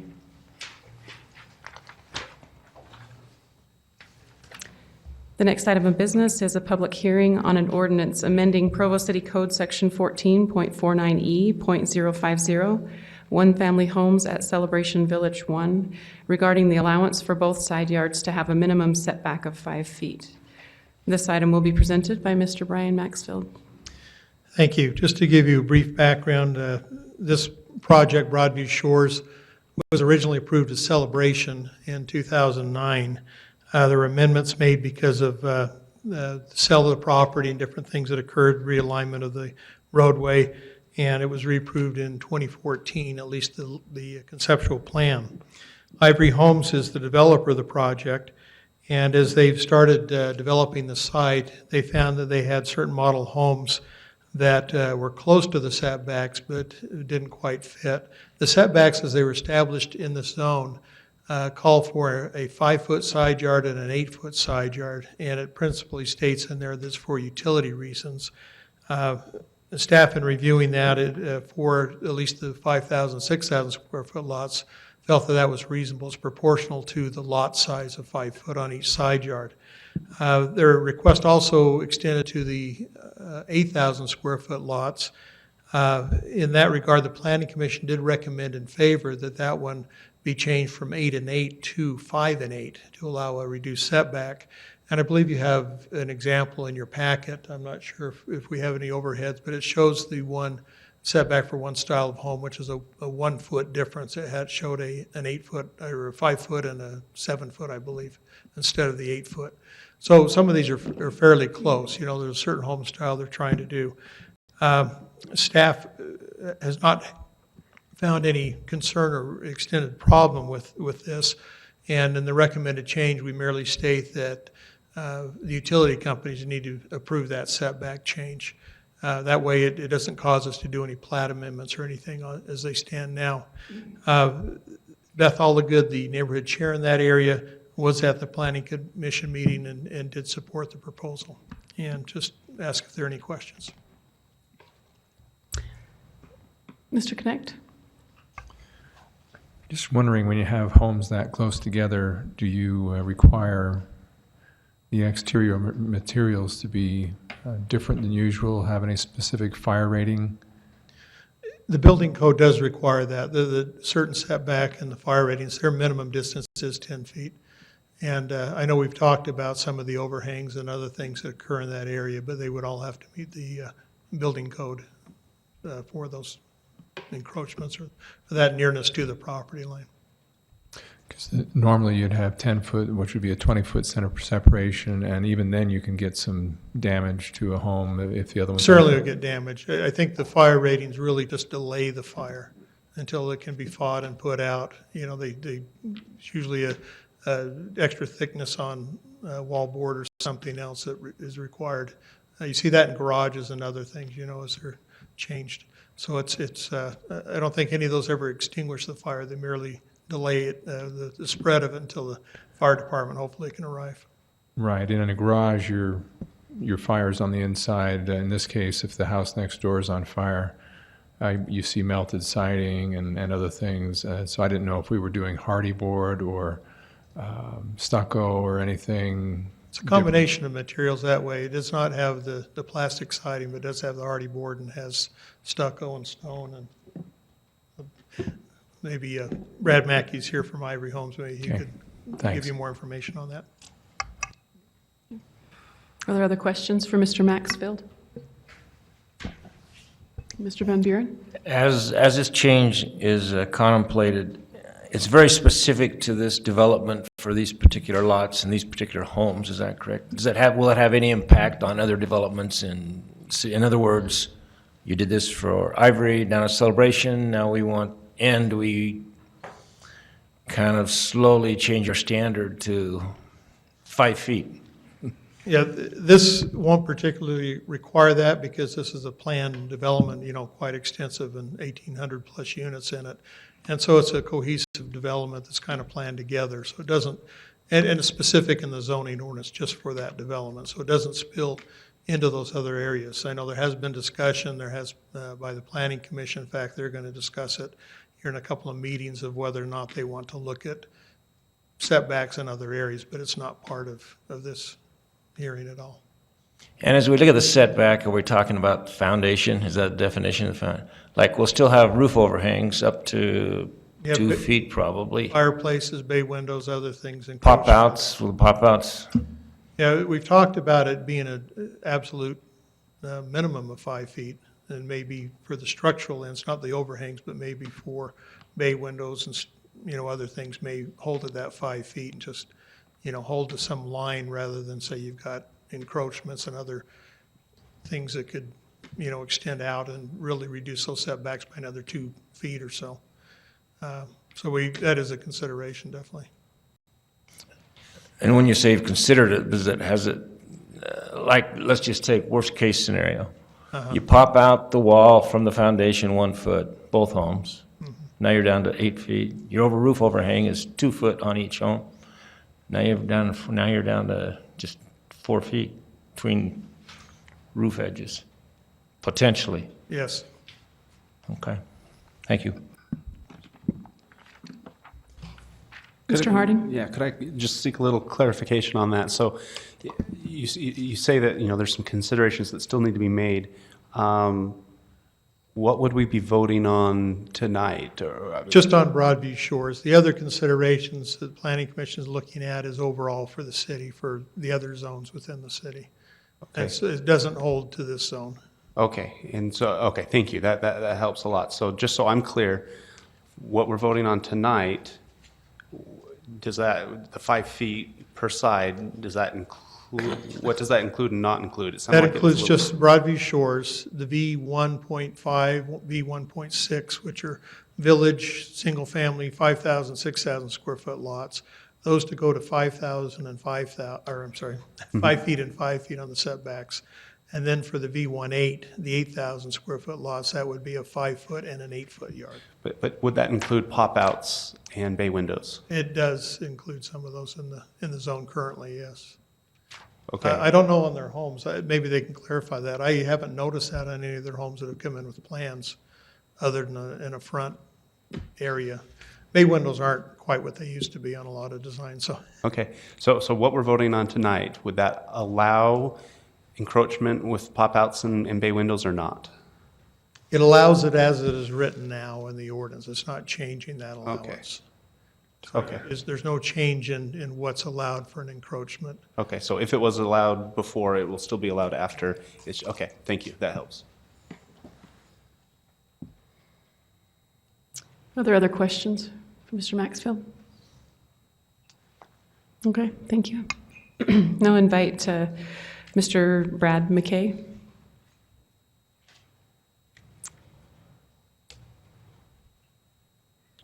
Brad Mackey with Ivory Homes. Appreciate our time in front of you tonight. I believe the impetus of this request was to clarify the way the zoning code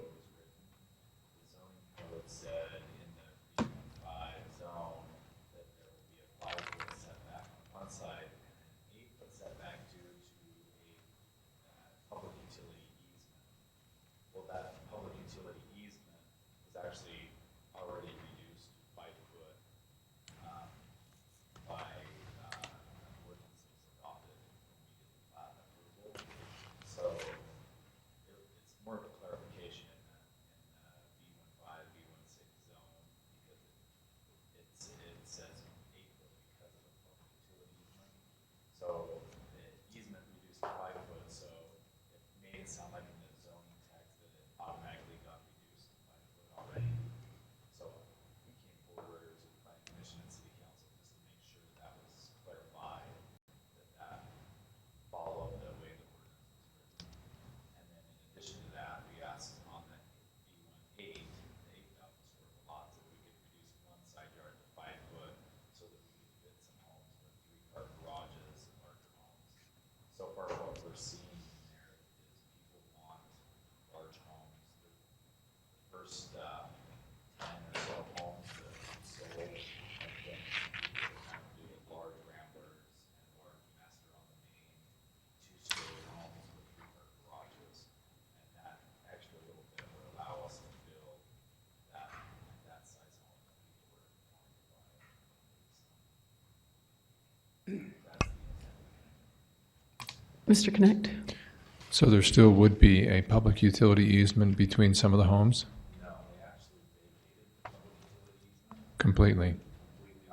No utility companies go outside property lines anymore. That's an old standard that I don't know where it came from. I guess back in the day when power lines and phone lines were in people's backyard, they had the ability to go down the side yard to service their utilities in the backyard. But now all the utility companies go down the front yard. So really the only easement you need in the future is a front public utility easement in most cases.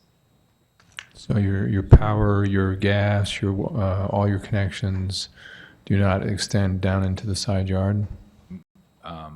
They wouldn't extend past the Front? easement that's already contained in the front setback. Does that make sense?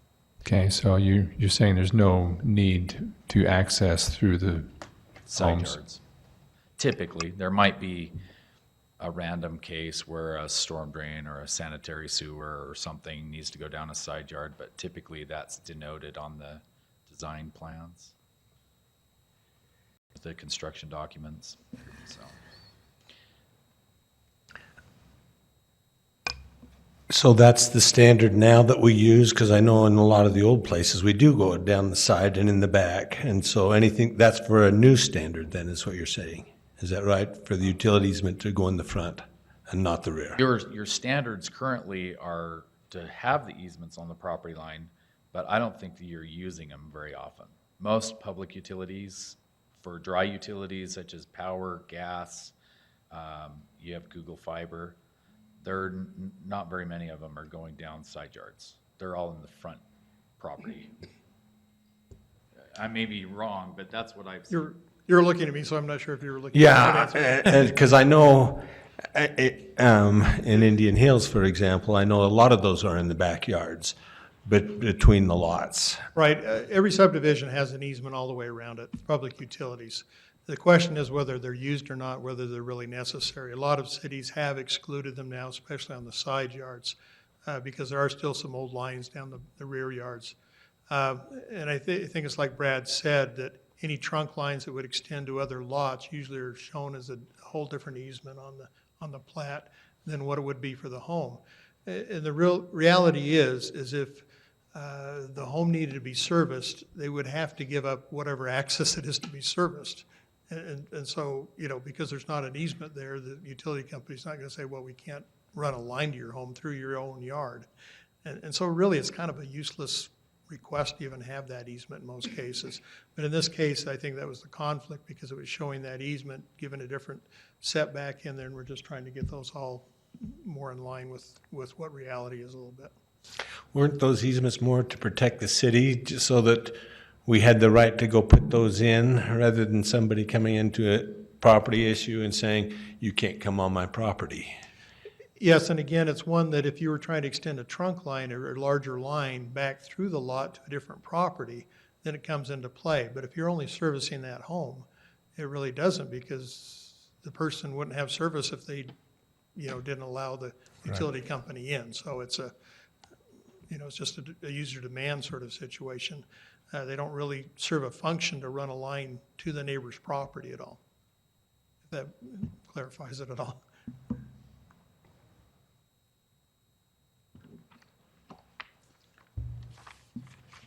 Are there other questions for Mr. Mackey? Mr. Connect? Just one last question. If the fire department were ever consulted, and not so much about the proximity of the homes if one was on fire, but do they like a certain amount of space to access the backyard? In theory, you might have a fence running down between these two, and you may have a pop out the boot. They may end up with 3 or 4 feet to navigate, and maybe that's fine. I didn't know if they have an opinion. What they've told us in some past instances is they do not fight fires from the backyards. And so they don't really use that access. In reality, they'll try and fight it from any angle they can. And, I've seen that happen, but they try and, my understanding, what they've told us before, they try not to plan to fight a fire that way, but certainly, given the situation on site, they have to adjust as they're there. It would obviously restrict, if you have 2 homes on fire, being able to get to a backyard. But in reality, if you're 10 feet away, you probably couldn't get through there either.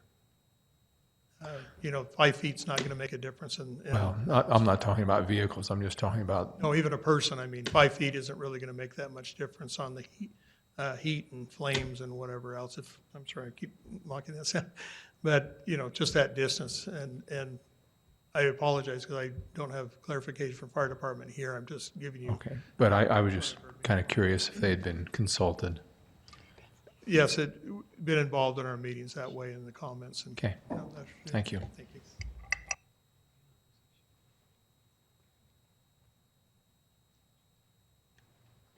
Are there any other questions? I would invite the neighborhood chair, Beth Oligood, if she is out in the hallway somewhere.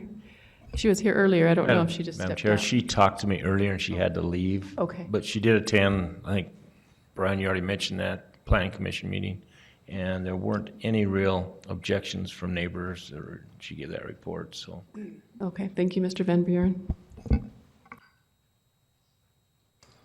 So any further council discussion? Questions?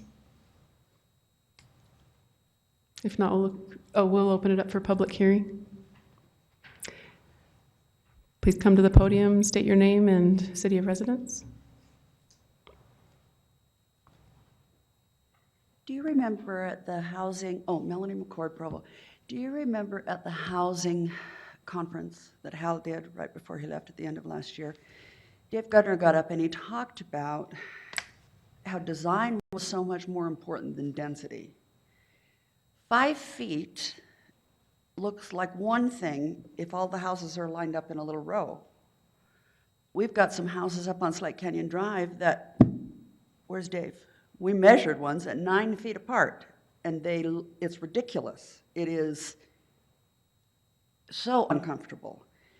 But there are ways of doing it. I'm wondering if, I tried to look for the map here on the map of this proposal. I think there's a better way to do it. I think there's a better way to design that so that he can get the density he needs without crunching those houses together.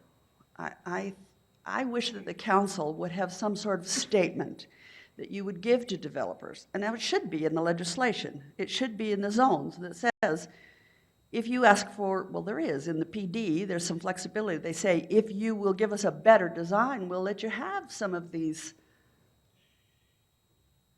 considerations. But if it's just what it looks like on the map, I don't think you ought to do this.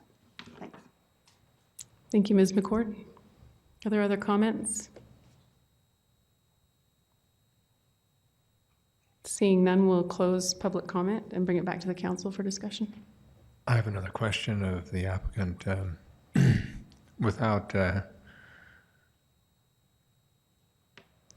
So would this be the norm or the exception? The norm or the exception? So probably, for instance, on the 60-foot wide lot. 60-foot wide lot, currently you would have a 13-foot total setback, the way it was originally written, with an 8-foot easement on one side, correct? So that would give you a 43-foot wide home. So that's a very small home. Not very many people are wanting to buy that narrow of a home. So on the 6,000 square foot lots, most of the homes would go up to like a 48-foot wide home. So it wouldn't go to the full 5 and 5. It would be more like a 5 and 7, something like that. So it most likely wouldn't go to the full 5 and 5 setback. On an 8,000 square foot lot, you would have an 80-foot frontage with a 5 and 5. That gives you a 75 or a 70-foot building envelope. Again, in most cases, for instance, our most popular home in the last few years is called a Hamilton. It's a master on the main 2-story. When you add a 3rd-car garage, that gets to 66 foot wide. So your setbacks wouldn't get you to the full 70 foot, but it would allow us to build that home on an 80-foot wide lot. So in most cases, it's not going to be maxed out to the full 5 and 5. And I think that's what you were asking correctly. Yeah, thanks.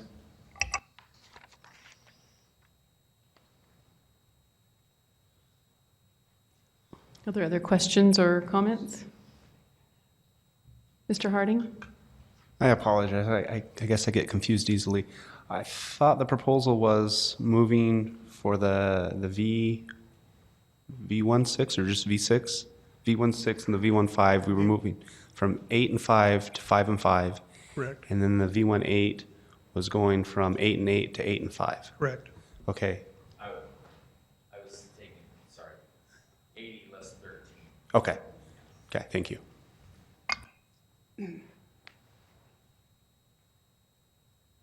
Other questions and comments?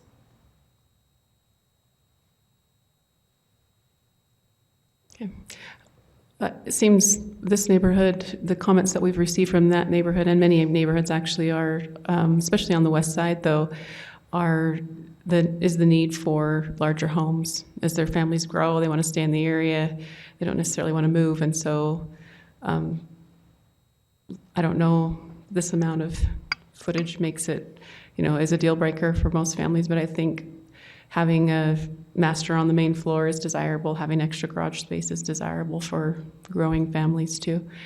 I do have concerns about the overhangs being that close, but I'm trying to think of this as a home buyer too, and I think I would appreciate the extra space. And I don't know, although the fire thing is a very big concern because if it catches fire, then it doesn't matter how big it is.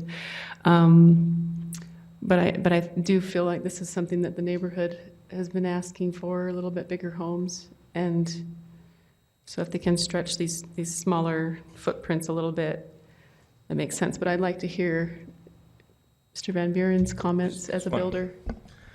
I intend on voting for this change, but I think a premise that we're all just accepting is they've decided to have so many lots in the subdivision.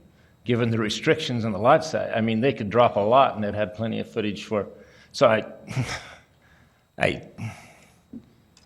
it's a limit they've put on themselves, and now asking us to help remedy it, and that's okay because I'll probably vote for it.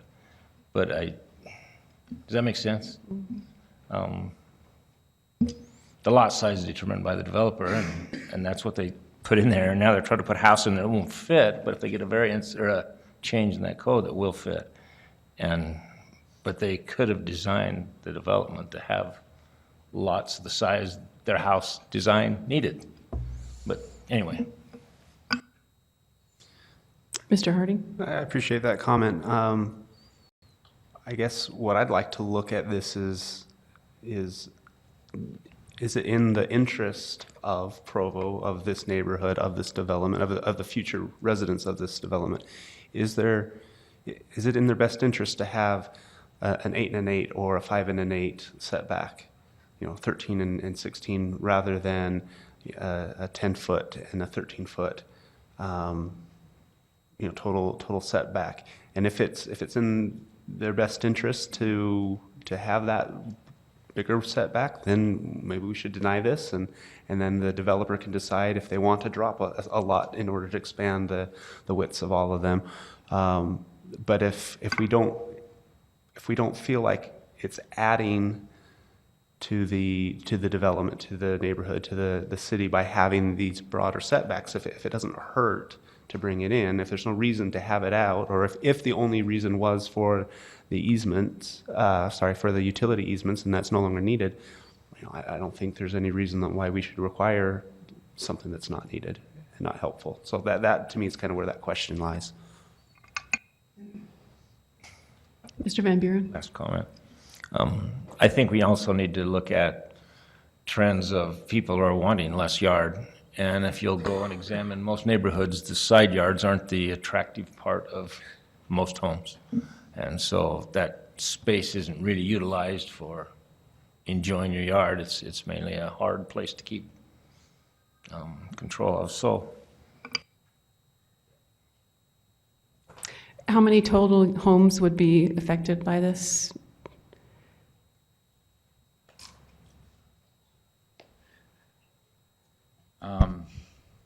I think there was 95 lots in the first two phases, and of those, probably 60 of them, 60 lots. Overall in the project, I'm not sure right now. It would depend on how market trends change and stuff, but right now, you're talking maybe 60 lots. Okay. Mr. Maxfield, did you have another comment? I was just going to say, it's hard. We could certainly give you some of that maybe subsequently or however you want to do, but there's really a mixed housing type through this area. There's a large area of 10,000 square foot lots which aren't affected by this change. Sorry, I'm losing my voice, but, you know, so those wouldn't be included, but there are also some attached homes in some areas too. And so if you take 1,800 units, it really knocks it down to, what, 900 or so, or half of them are single family detached in that case without the tins, something like that. And so if you took a percentage of that, it would, you know, possibly be 600 homes, I guess, if we extended it through the project or something. Just, again, a rough number, but. Okay, thank you. Mr. Connect? Just a final observation. If you drive up on Slate Canyon Drive in my neighborhood, where the homes are very tight together, as Melanie mentioned, we went and measured some are as close as 9 feet, the wall to wall, and then of course the roof is tighter. And when they were completed, the neighbors lovingly called them the barracks because they were such all in a row and so tight together. Now, I'm not saying that that's going to happen with this proposal because it probably will have more variety and hopefully not just a long street.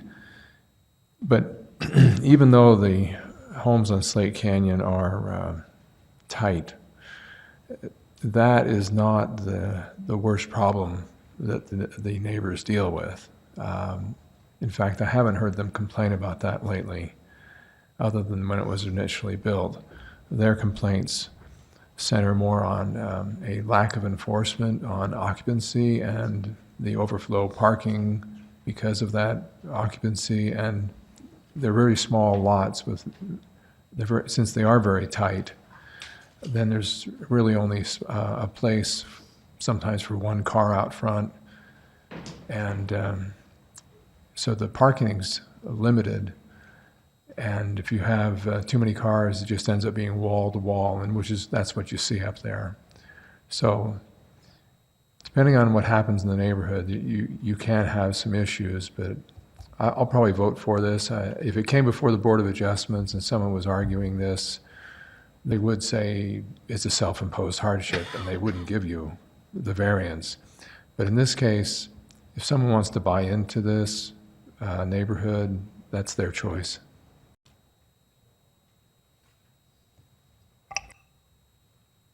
Are there other comments? Look for a motion then. If anyone's ready to make a motion. I'll make motion to approve. Thank you. Is there a second? Thank you, Mr. Connect. All in favor? Thank you. The voting is unanimous in the affirmative. The next item is a public hearing on an ordinance amending the zone map classification of approximately 0.54 acres of real property generally located at 1080 West, 500 North, from residential conservation to low-density residential. This item will be presented by Dustin Wright, planner. Thank you. So on this property,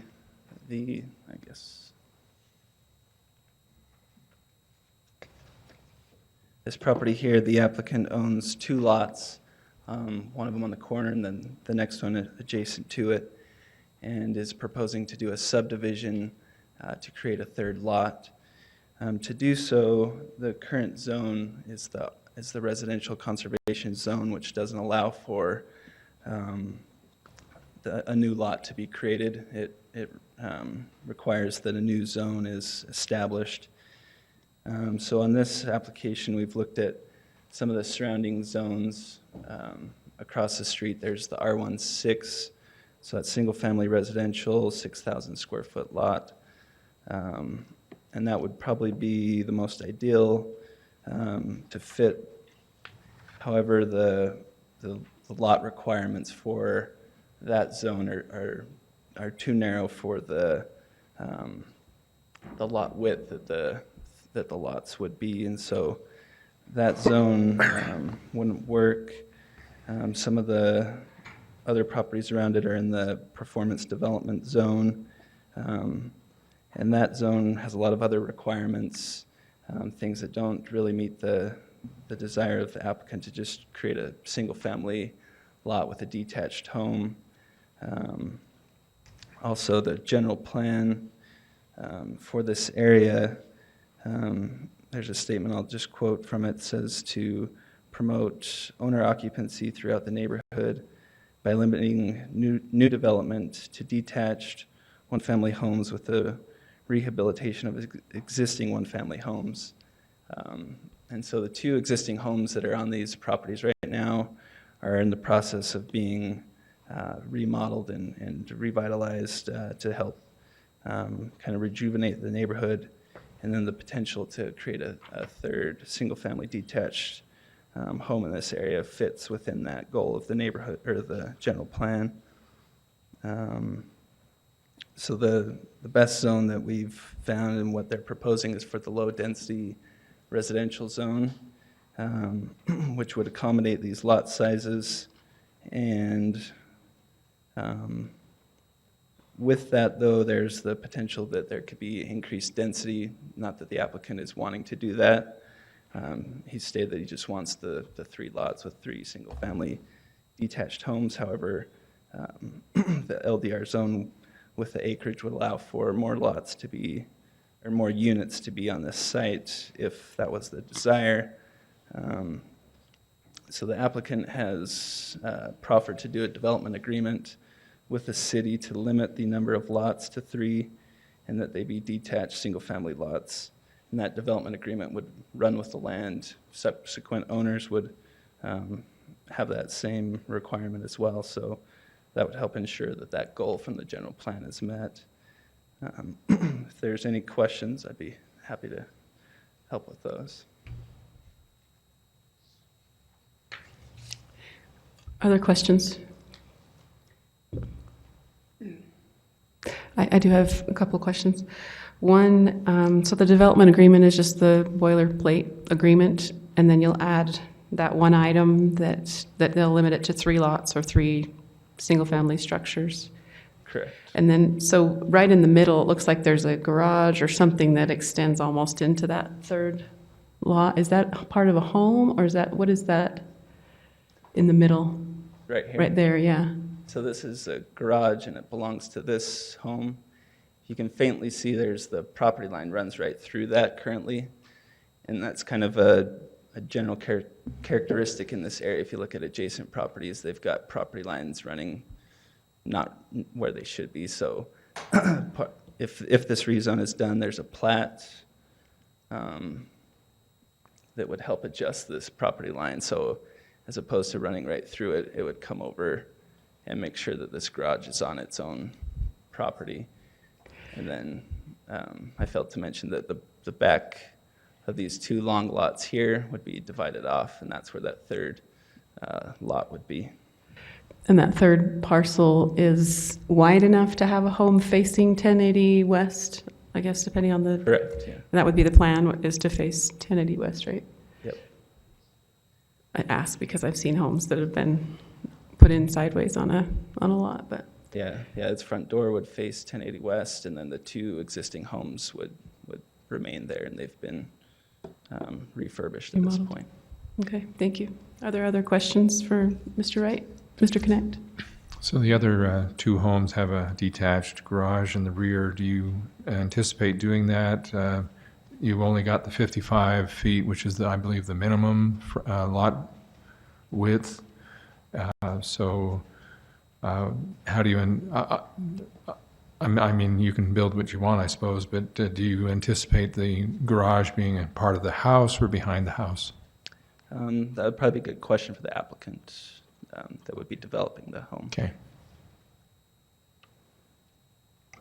Mr. Van Buren? So the setback from that existing garage going towards the new property line for parcel 3, do you know what distance that is? I believe it was either 5 or 10 feet. Maybe 5 feet. 5 feet. And so that would be, you can have a detached accessory structure in the rear yard that goes up to 3 feet. So that would be conformance. Thank you. Mr. Harding? What is the required lot width for R16? It's 60 feet. 60 feet.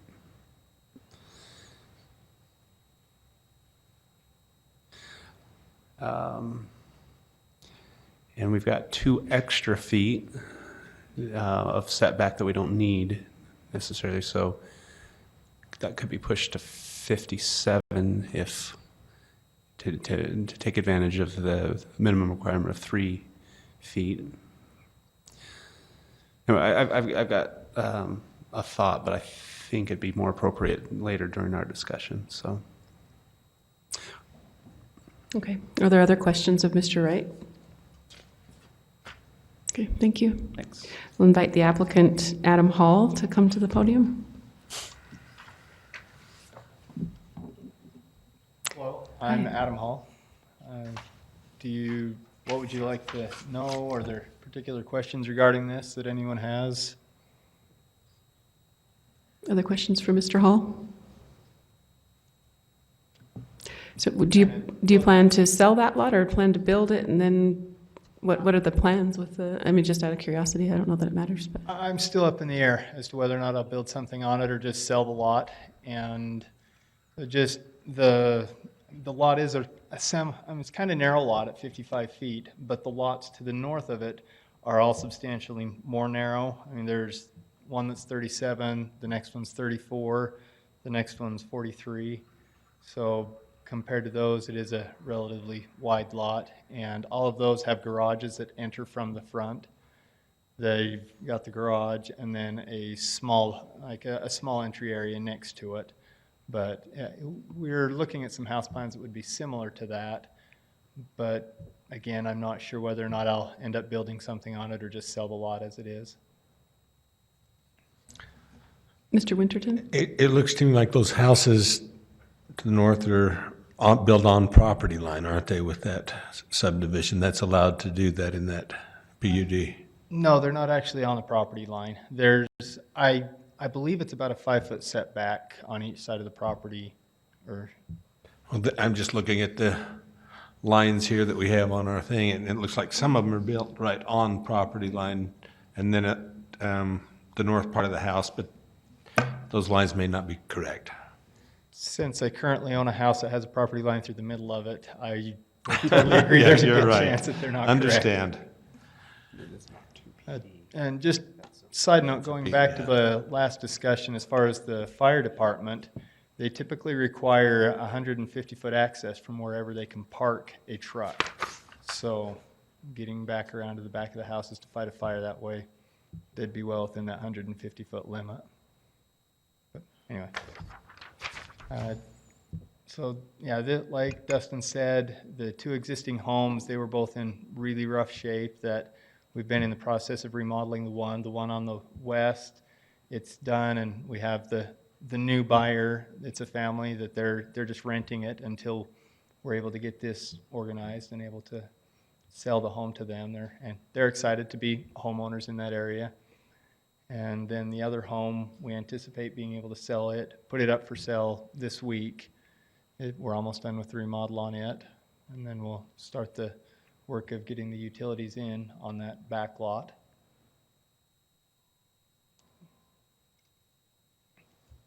Other questions for Mr. Hall? Okay, thank you. Okay, thank you. I don't see Mr. Pedersen, the neighborhood chair. We do have a planning commission report in our documents.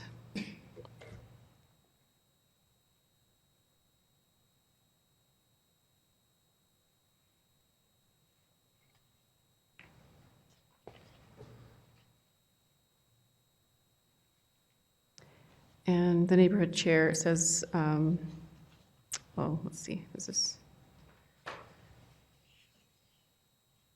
Sorry, let me get on the right one.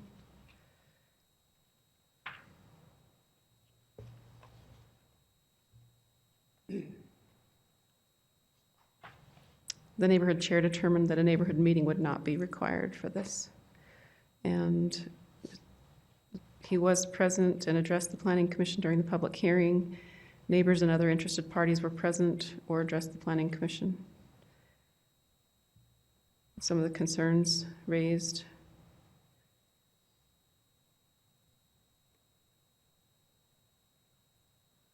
There are questions about the existing zone and what the zone change would do, how parking may become an issue.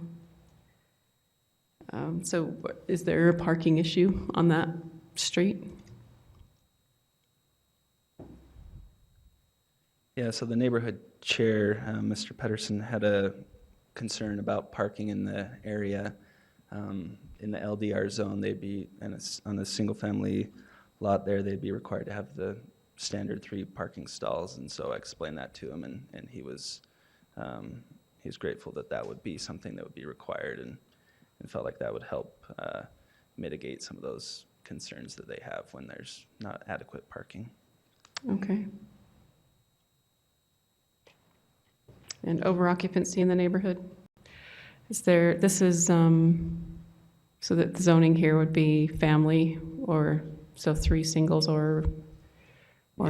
Yeah, it would be a single-family residence, and so, yeah, 1 family or 3 singles could be there. Okay. Are there questions, comments? Motion? Mr. Harding? Yeah, so I believe it was just 2 weeks ago, we looked at the twin home proposal off of Geneva, and it was originally proposed that we rezone it to LDR, but then we determined that the R2PD was a better zone to fit the proposal. So it was the proposal was LDR, but we'd have a development agreement to restrict it back to something. And then we found a zone that fitted a little bit better. And I think, R2 kind of gives the impression of twin homes or duplexes. And so I like what is being proposed. I like that we're going to get another single-family home in there. It'd be nice if it was a little bit larger to accommodate a larger family, but compared to unused space, I think so. In general, I think this is good. I struggle a little bit with the request for LDR as the zone, and I talked about this back in December before I was on the council, where the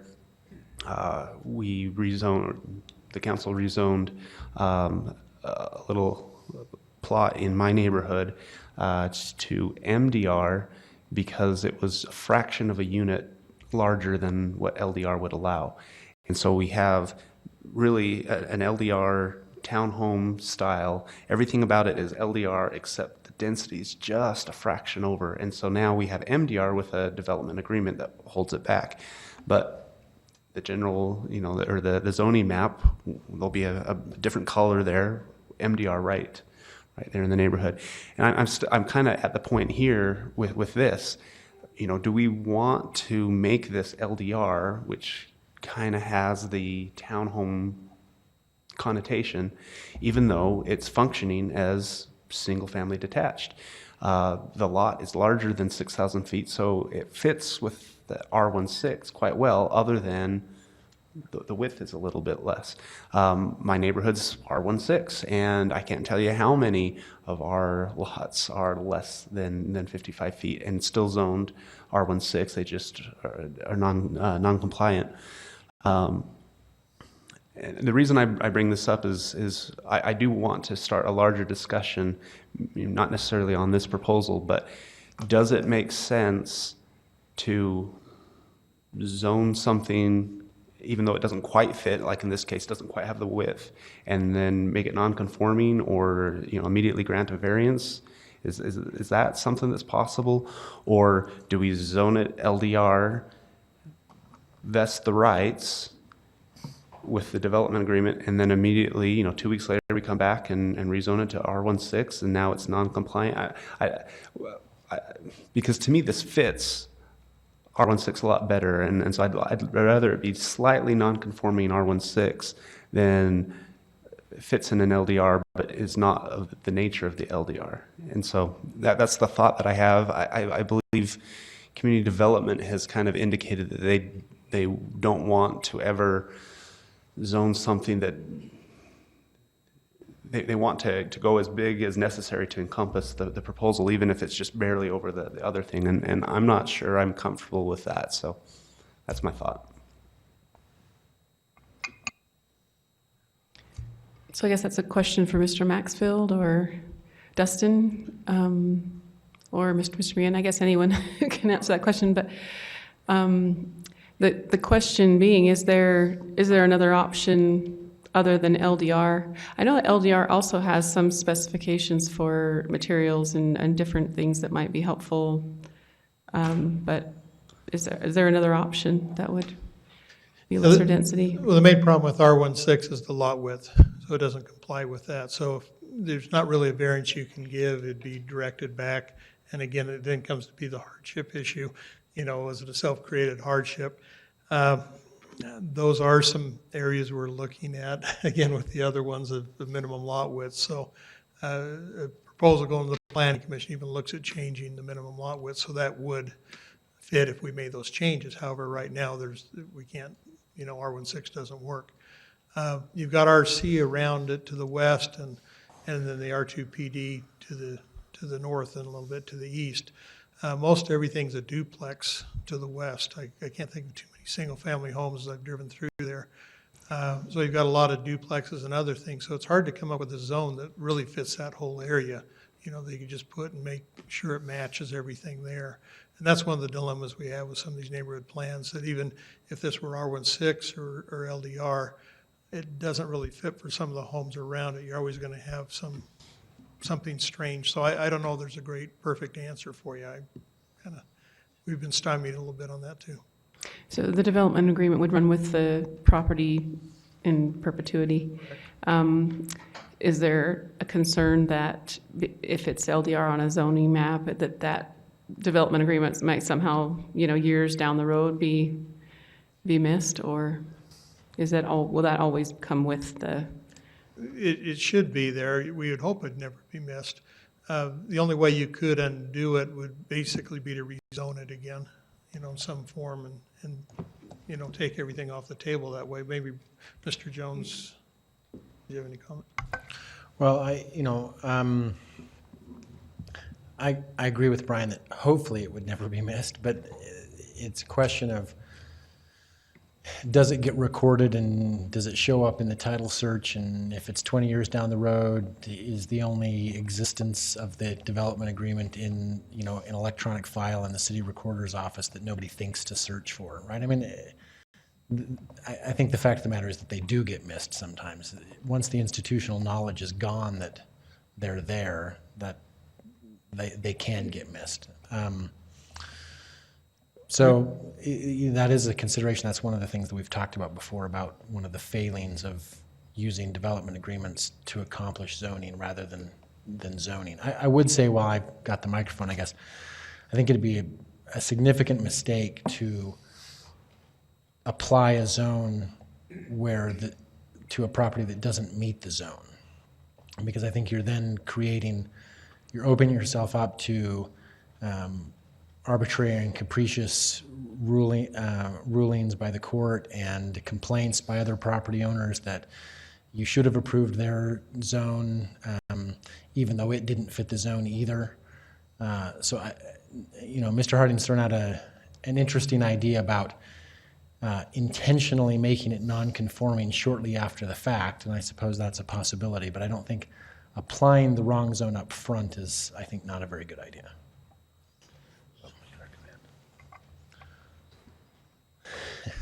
Mr. Harding? Thank you. And Brian partly answered the question I was going to propose. I did want to disagree just a little bit. I think to the north there's twin homes and the like, but on 8th North, vast majority of the homes on 8th North are single family You have some open Attached. lots still there, and that's a future development area, infill anyway. Yeah. So I was still, after Mr. Jones' comment, I'm still curious what community development, off the cuff first response to something like zoning at LDR and then circling back around in a month and rezoning it to R16, understanding that it would be non-conforming along with many other properties there that are R16, but not of the same, not of the correct width. I believe the council could do it, their own action that way, that if we came through and if we, if the council approved some changes that made everything conforming, you could certainly then direct staff to proceed with the rezoning to an R15 or an R16 or whatever we would, you would approve on the text amendment that would fit that zone. So you would have that ability certainly to direct staff to come back with that if you'd like. Is that what you meant? Maybe I'll complete. That helped, partly answered it. Mr. Connect?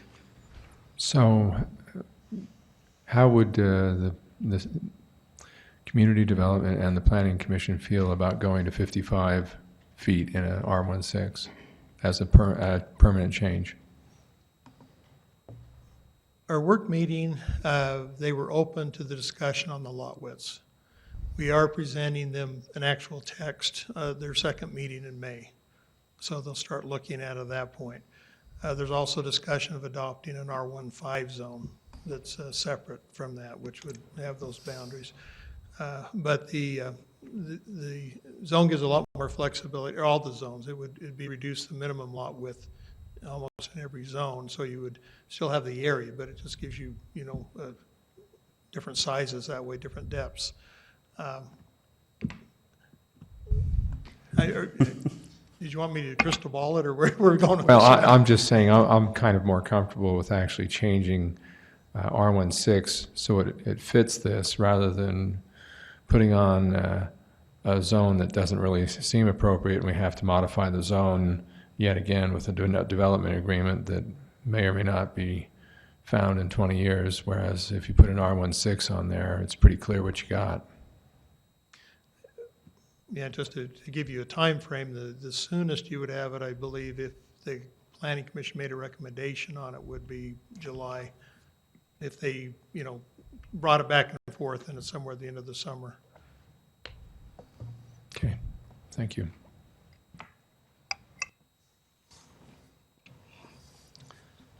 Are there other questions or comments? Mr. Winterton? Yes, those developments agreements, they don't just sit in the recorder's office. They are recorded with the property, with the plat. Is that not correct? So that a title company should see that. That's my understanding.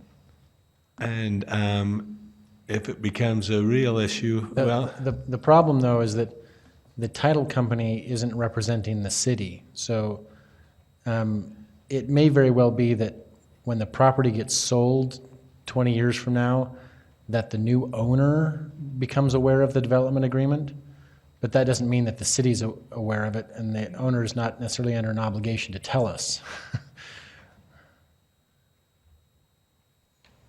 but if the neighborhood, well, I guess if the neighborhood was really concerned, somebody would probably go back and check the title report or something. And frankly, that's what usually happens, is that usually someone in the neighborhood has the institutional knowledge to say, I know that when this was passed, it was passed under these restrictions, and they come and complain to somebody at the city who then digs around and eventually turns up the development agreement.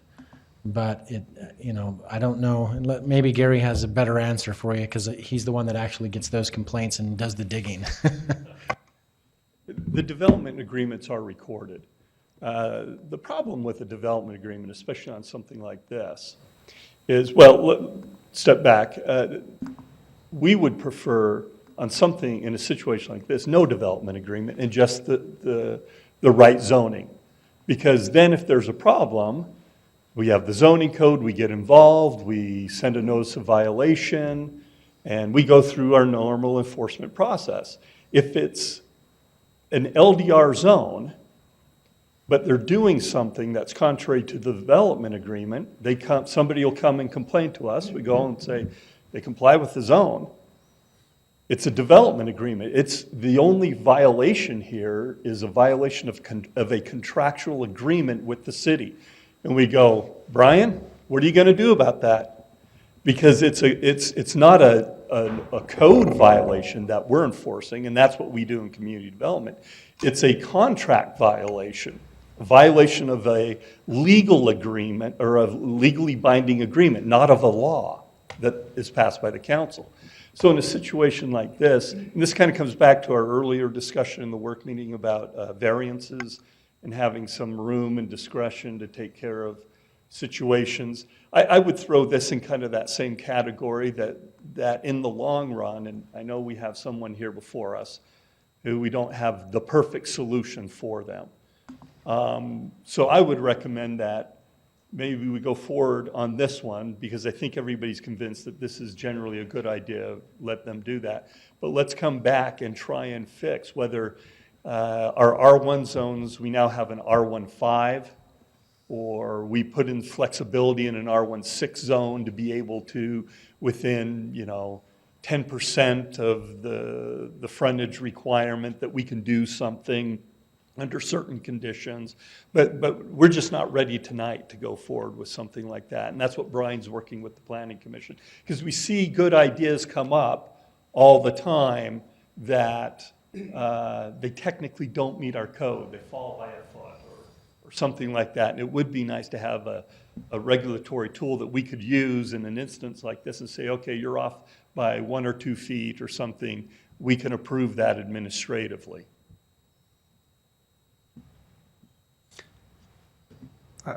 Mr. Harding? I like that. Because again, I support what's being proposed. I'm just frustrated that you say we just put it on the right zone. Well, to me, the right zone is R16, but we're told that it can't be, so we're going to put LDR on, which, we haven't even considered whether that might be the right zone or not for it. And so that's where my discomfort comes from, but it's not with this proposal. So I think moving it forward, and I think I want this discussion to continue. I don't want it to kind of be forgotten. So in the future, we can have a better way to proceed. And we're interested in that, and I think the Planning Commission is, because we had a Planning Commission meeting on this, and we have meetings and we take up time, whereas if we could have a regulatory mechanism that can take care of these cases, and the council felt comfortable with it, the Planning Commission felt comfortable with it, and that we can, as staff, administratively do it. In the long run, we're going to save everybody a lot of time and grief over good ideas we want to have happen, but our code just doesn't quite let it. Madam? Mr. Stewart? So, it can't be an R16, even though that's the best zone because of the frontage? The R16 zone, it doesn't meet the requirements. So, we're because the of council, we can pass it. Well, you can't change the requirements of the R16 zone. That would be tonight, because it's not properly noticed for it. So we would be a no-no by passing an R16 that didn't meet the requirements. Well, so you would pass it, and it wouldn't meet the requirements, and he would come in with his plat, and I'd have to go, I am so sorry, I cannot approve this because you're short, and there's no way for me to do this unless you get a variance. We'd send him to the board, and then we'd have to say, and we have to recommend denial because this is a hardship of your own making. And No, it's a hardship that the council's making. Well, in private, I would blame you, yes. But as I'm standing in front of you tonight, no.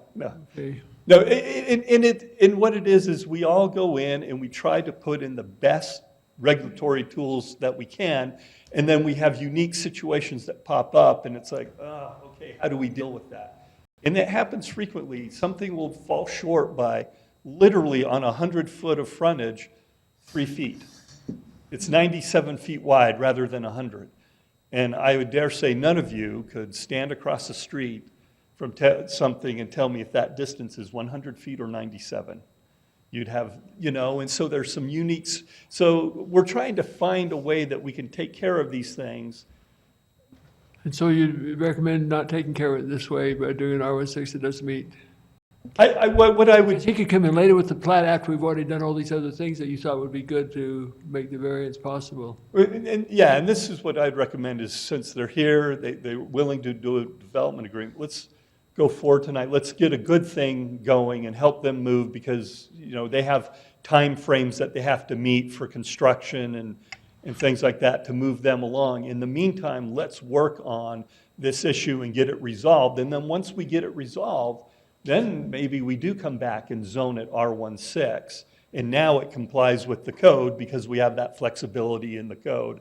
And whether that's an administrative flexibility to a certain percentage, we can take care of it, or we adjust the front. My fear is if you adjust the frontage down 5 feet, then you're going to run into one that's 6 feet. And so.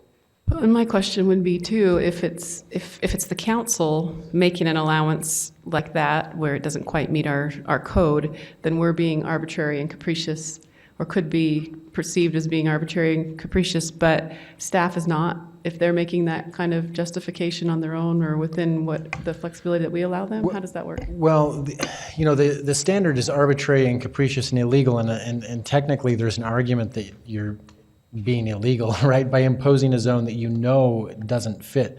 What Mr. McGinn is proposing is if you change the code so that the code says the frontage shall be X, Y, and Z, but exceptions can be made by community development staff if within 5%, now it's no longer arbitrary and capricious because the mechanism for making the exception is built into the code.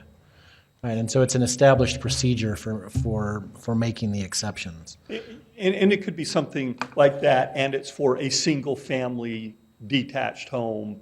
Then what we're doing, which is what we do as staff all the time, we administer the laws that the council creates. So you would create a law, and then it would be up to us to administer it. And as applications come in.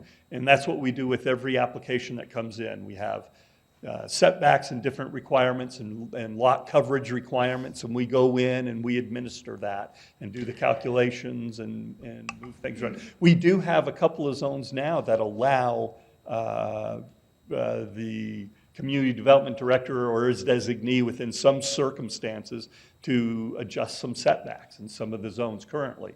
So I think it's a matter of taking some of those, and the council established that, and we would administer it as they come in. But we need to find language that the council feels comfortable with, that as staff, we're administering things appropriately and we're doing it right and in the right circumstances, and people feel comfortable with where the direction we would go. And my fear, as far as with the arbitrary and capricious comment, is just that if you apply a zone the property doesn't meet the requirements for, you in essence set a precedent for all future zoning applicants that your zoning code doesn't really mean what it says it means. It means whatever the council says it means in the moment that you're standing in front of them. And not only that, if you did do the R16 zone, when they came in with their plat, because now that the zone's here, they'd have to have a plat. We'd look at the plat and say, it doesn't comply, sorry. So the R16 zone wouldn't do them any good because we'd still tell them no, because it doesn't meet the code. Mr. Harding? I really appreciate this discussion. I think there's some really good points, some things that we still need to dig on. I don't know if this evening is the time to do that. Now, with that said, let me throw out one other thing. We talk about conditional uses and how, well, conditional uses, judges or whoever have determined that conditional uses really function like acceptable uses. Permitted uses. Permitted uses, yeah, thank you for the terminology. So if we say, well, it's 60 plus or minus 10%, then everyone's going to do the calculation and say, okay, well, the real one is 54. And so I'm not sure that that's much anyway, but that's, again, discussion, I think, for another night. But I'd support this rezone to LDR with an eye to the future of of circling back around and putting on a more appropriate zone once the details are worked out so that we can do that. Thank you, Mr. McGinn. So we'll now open this up for public hearing. If anyone would like to speak to this item, please come to the podium and state your name and city of residence. Seeing none, we will close public hearing on this item and bring it back to the council for more discussion or a motion. Mr. Sewell? I'd like to make a motion to approve the ordinance amending the zone map classification from RC to LDR, subject to the condition recommended by the Planning Commission. And I would just note for the record that the resolution as written and included in the public materials already includes a provision authorizing the mayor to negotiate and execute a development agreement restricting the development to 3 lots and makes the zone change effective after the execution of that development agreement. So, thank you for that clarification. Question on 3 lots, meaning single family also. So you couldn't put a duplex or? I believe that's the intent. Yeah. The LDR would actually require more area. I think LDR for In order to have duplex needs multiple units. 8,000 plus square feet. Okay. Yeah. Well, we'll make that clear in that agreement. Oh, it does say single family. Okay. Says right in the report. Okay. So there's a motion. Is there a second? I'll second that. Is it also clear that we expect staff to come back if they come up with a mechanism to potentially rezone this to a better zone? Is that also appropriate? I'm comfortable following up with them, making sure it doesn't drop, so I don't know if it needs to be a part of the motion. Okay. Then I'll just second the motion. Okay. Is there any discussion on the motion? Okay, could we just read the motion back one more time?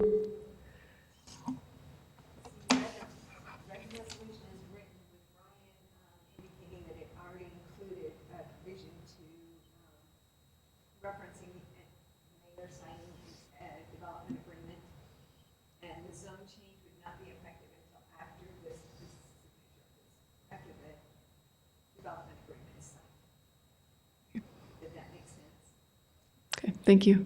Thank you. Right. Any more discussion? All in favor?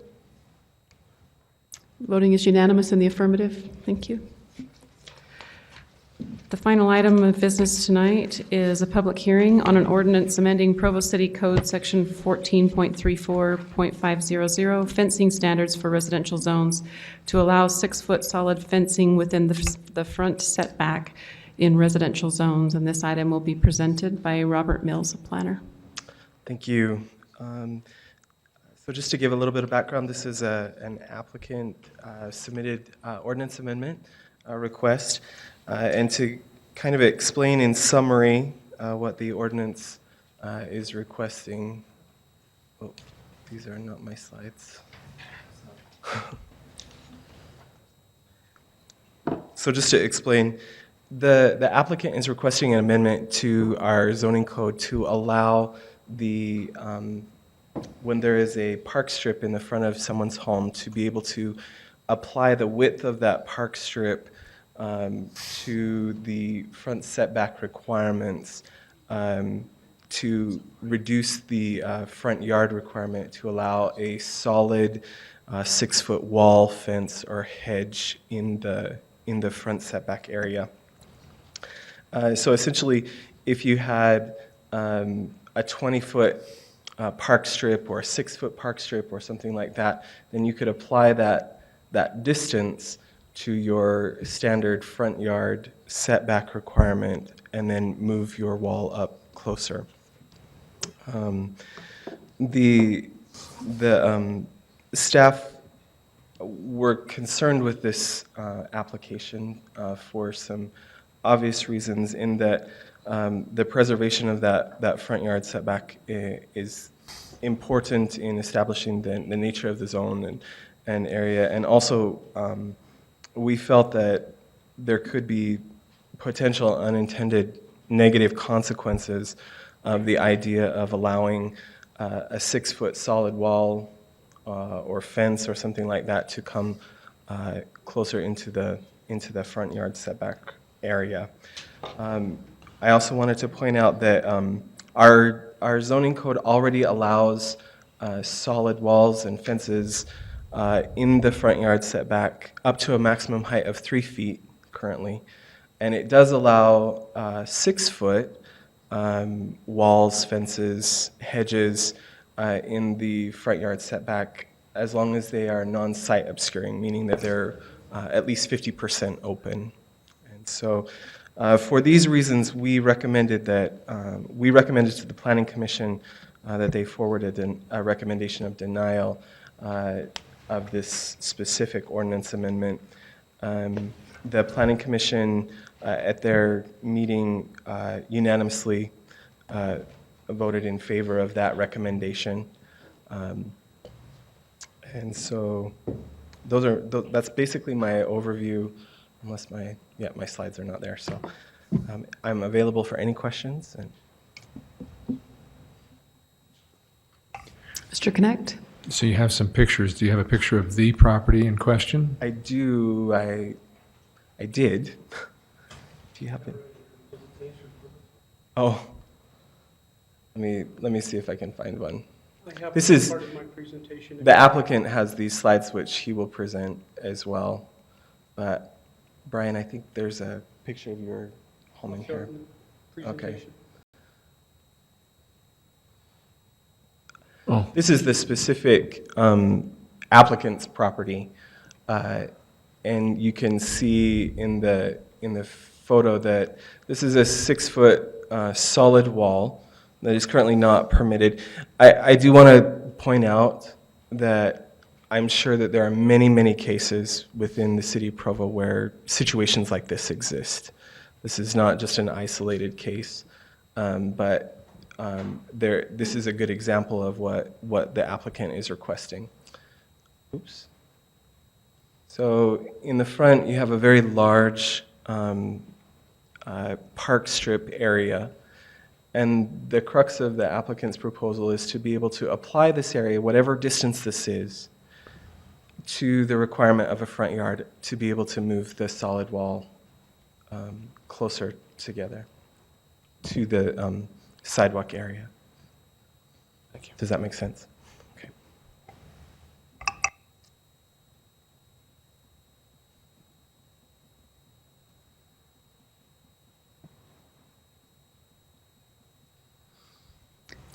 Mr. Winterton? Yes, so as I look at this picture, it looks like it's a side, it doesn't actually go across the frontage of the property, it goes along the side. That's correct. However, the front side yard the front yard includes the entire area front of the dwelling. So potentially it could go in the front of the house. In this specific case, it's just along the side of the front yard setback, but there is the potential to. And normally that would have to go down to a 3-foot height. That's correct. To a certain setback to that point. Yeah, so if this specific wall was at 3 feet, back 20 feet to the actual front yard setback, it would be fine. Or if it was open by 50% or more, it would be okay. Mr. Stewart? Can you clarify again why the Planning Commission voted unanimously against it? Because of the citywide application? It does apply to citywide, and so there were concerns about that. Also, we just brought up some points of our concern, and they shared those concerns. First of all, about visibility, on how a proposal like this would likely reduce the visibility and safety in this area. Specifically, imagine that there's nothing that would prevent a driveway from being on the opposite side of that wall, which would have significant impacts to public safety and health. Other concerns were there's the potential that in the future the road might be widened, and if the fence already extends out farther, then that could be problematic for future expansion and things like that.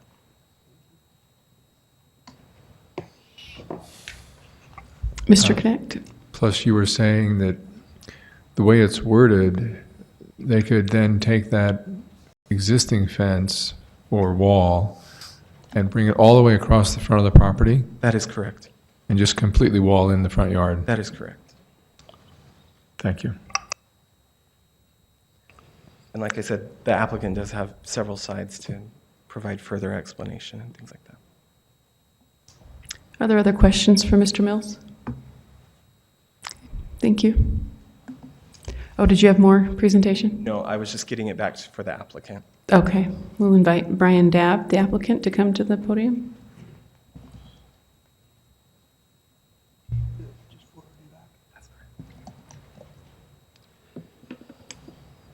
Thank you for your time. I know it's getting late. I hope you will bear with me here. So today's topic involves fences. We know that not all borders are treated equally. The current rules need to be applied fairly, equally, and I believe additional changes to the rules may be needed. Having said that, and knowing that this is a political body, I just want to clarify, we are not discussing immigration.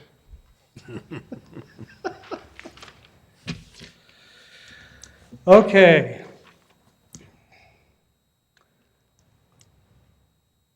Let's see.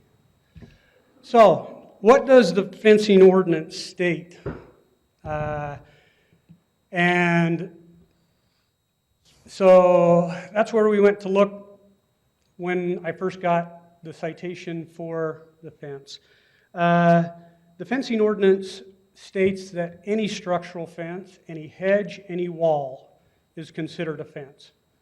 And where do we measure that from? Do we come out to the back of the curb? Do we start at the front of the walk? Do we use the property line? It's a good question. It depends on where you sit in the city.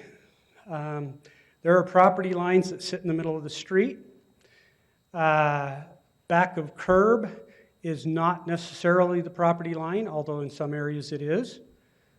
Front of the sidewalk is the current norm for where the property line would be under new development. The ordinance requires 20 feet of front yard before the fencing can be obscured at a height of 6 feet. A corner lot also requires 25-foot vision triangle, which may mean that it is more restrictive. Just for clarification, a front yard in the ordinance and in the code is defined as the unoccupied landscaped area extending across the full width of the property. So, as we go forward, I got $10 for anybody who can tell me which one of those is permitted and which one's not. Those are within 100 feet of each other. They're on the same street. But one is permitted by the ordinance, one is not. Can I take that bet? Is What's that, if I get it right, do I get the money? Sure. The only stated purpose in the fencing ordinance says that a fence shall not create a sight distance hazard for vehicular or pedestrian traffic. I'd like that to be the focus of what we're looking at tonight. The amendment, I'm not sure why that wants to change before I get there, but the amendment would add language to allow the park strip, which currently is required to be maintained by the homeowner as part of his yard, to be considered as part of the fencing setbacks. Now, we've heard the unintended consequences, or what if the street were to be widened? Well, if the street were to be widened, the park strip no longer can be counted and the fence would have to be cut back. We're seeing that right now happen on 3rd South with the widening of the street. Fences are moving. I don't think that ought to be the boogeyman in the closet that everybody's scared of. The current ordinance already allows all of the conditions that would become permitted under this text amendment. I want to be clear. Every one of these already exists. Fences right behind the sidewalk, fences on the sidewalk. Here, we have a double frontage lot, so the house faces a street on the other side. Here, we've got a rear of a corner lot that's facing away. Here, we have a retaining wall that starts out as a grade change. Here, in the picture, it is actually retaining the lot. Down at this end, sorry, not sure how we keep getting that to move that way, but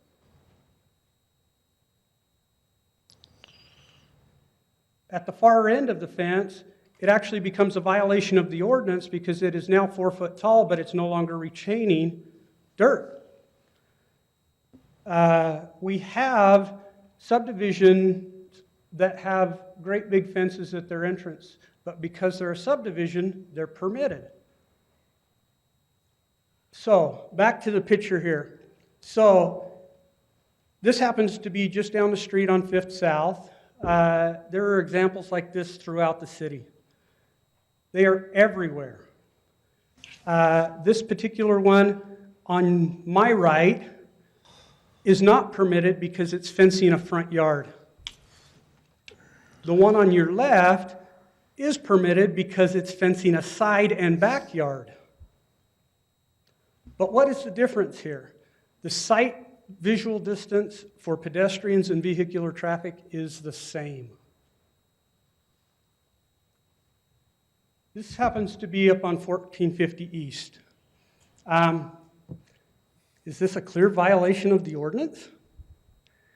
We've got a 6-foot fence that sits less than 4 feet back of the walk. It is also obscured by vegetative, which could be considered a fence by the ordinance. Is this what we want to pursue? Is this what we want to enforce? Do we want to take all that down?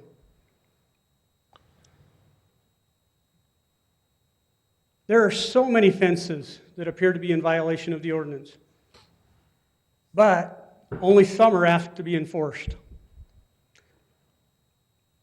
We talked earlier, we heard that a fence next to a driveway could be considered a hazard.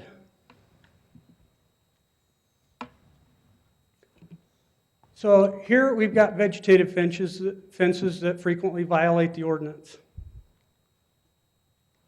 We have fences that are shorter than 6 feet, but they're taller than the 3 foot that violate the ordinance. They're found throughout town. Here's one that the city actually put up. They're in violation of their own ordinance, but, the enforcement is not there. Common current violations that would be legal with the text amendment. Here's 2 examples. The first one, it's a 6-foot tall fence. It's only 11 feet back of walk, but it's required to be 20. But the sight distance is there, and if you count the park strip, we get to 20 feet. The one on the right is very similar. Here are some examples of the current violations that would still be violations with the amendment.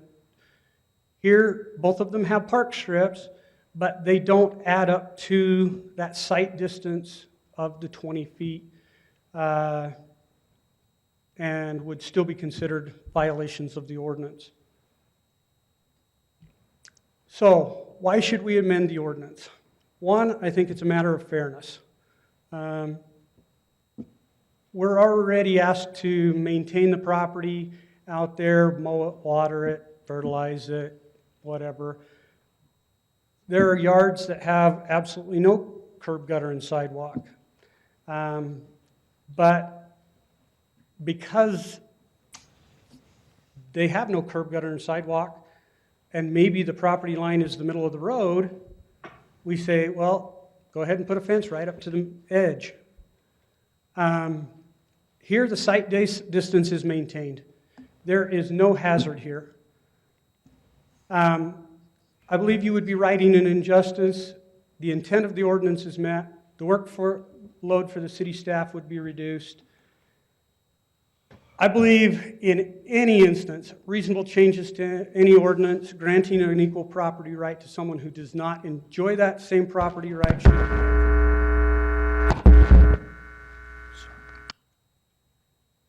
The fencing standards already have exceptions. D, E, F, G, and I, we talked about some of them. Retaining walls, double frontage, subdivisions. If we drive down Canyon Road right now, from north to south, there are more than a dozen instances where the fence is right against the sidewalk.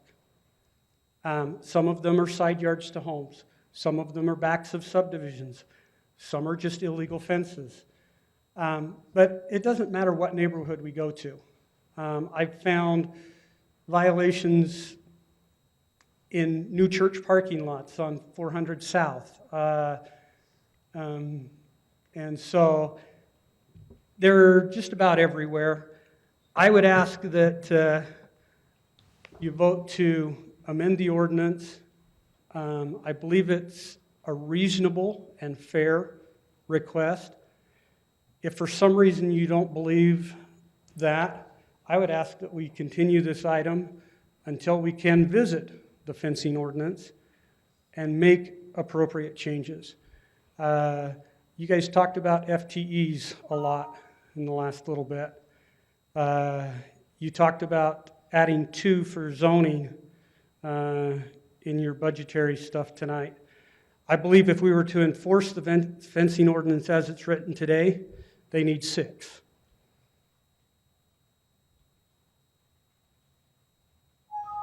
Thank you. Mr. Sewell? I have just a question of personal interest. I got distracted when I saw my own car in one of the pictures there. Yeah.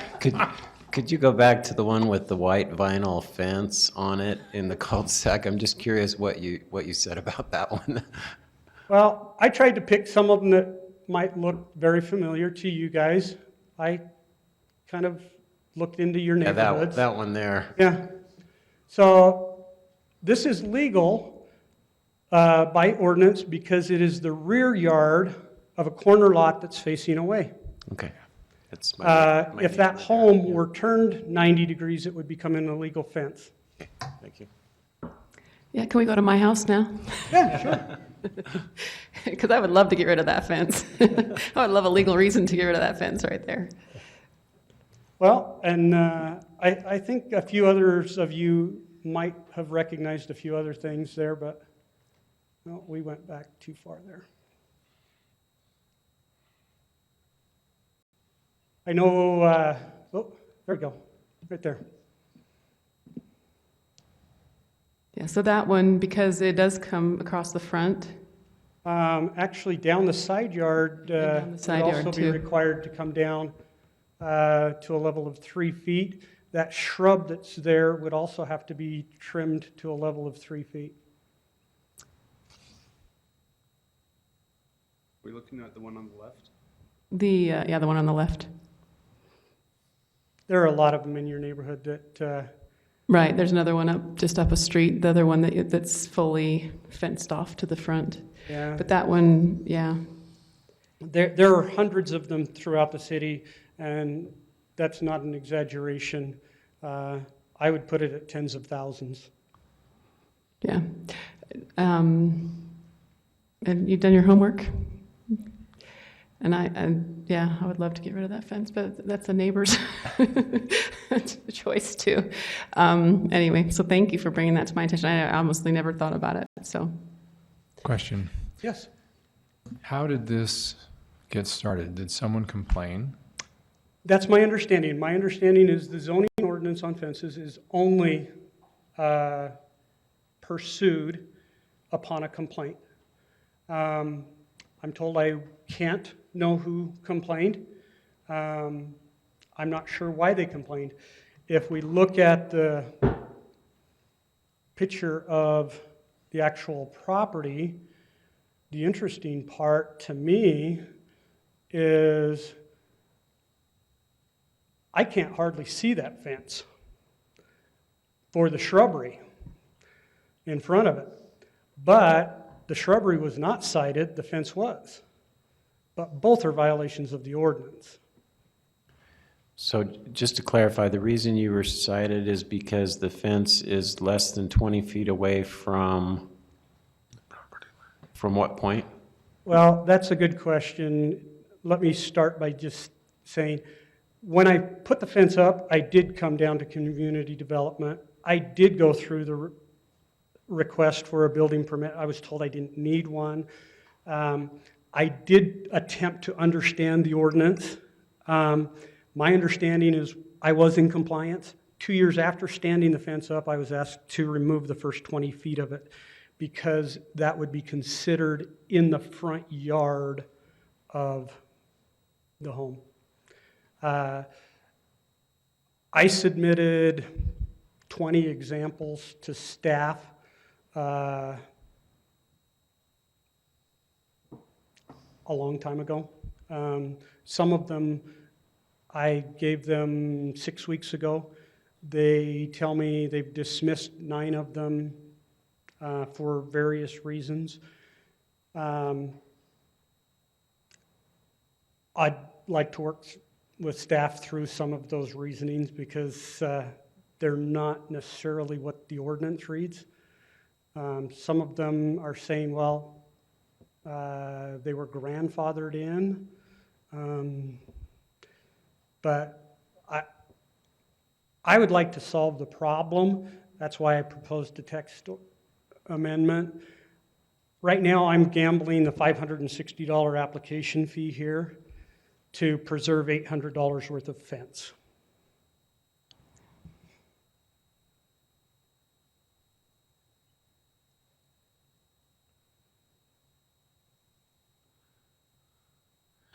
So just to clarify, the current ordinance says it needs to be 20 feet from, in this case, would it be the outside edge of the sidewalk?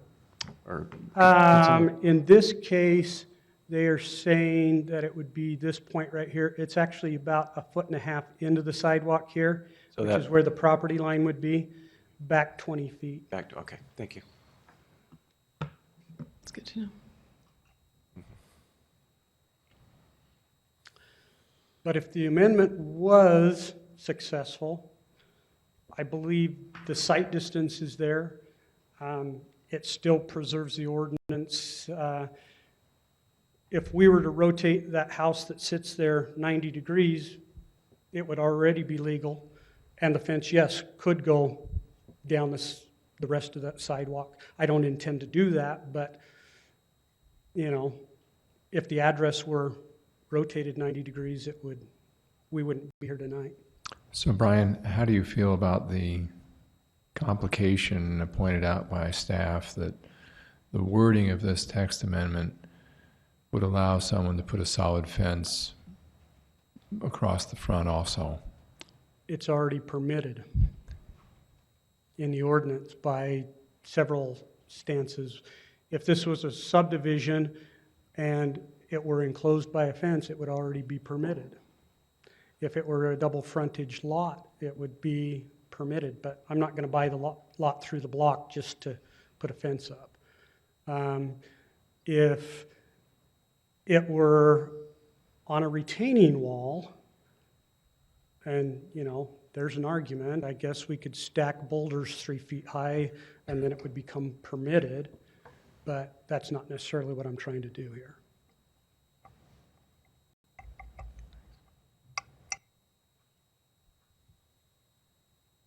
Are there other questions? Mr. Winterton? Legalities, we had a young man that was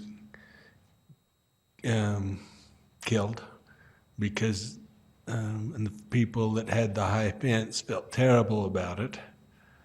It was hit by a city truck because the truck couldn't see it. It wasn't their fault. The driver's wasn't at fault, But if that fence could have been lowered, that young man, the driver would have had the opportunity to see that situation. And I don't know what that situation was, but here, we're talking that there's 30 feet from the asphalt to that fence. But that's not always going to hold true. Well, under the ordinance, there would have to be at least 20.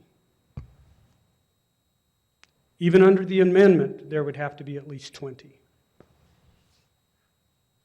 But then they'd have to go back to the people if the road widened. Sorry, you've got to take down your fence anyway. And that even becomes more difficult to get people to change what they've had for 20 years or so. Well, if the road is widened, such as Third South, those fences are being moved today. And who's paying for that?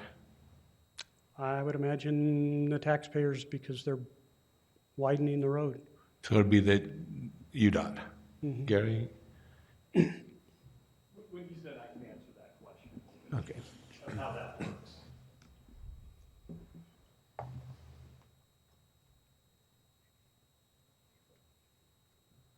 Are there other questions of the applicant? Thank you, Mr. Dabb. So we'll invite, so we don't have a neighborhood chair to speak. Is there a comment from the neighborhood chair? I think there is.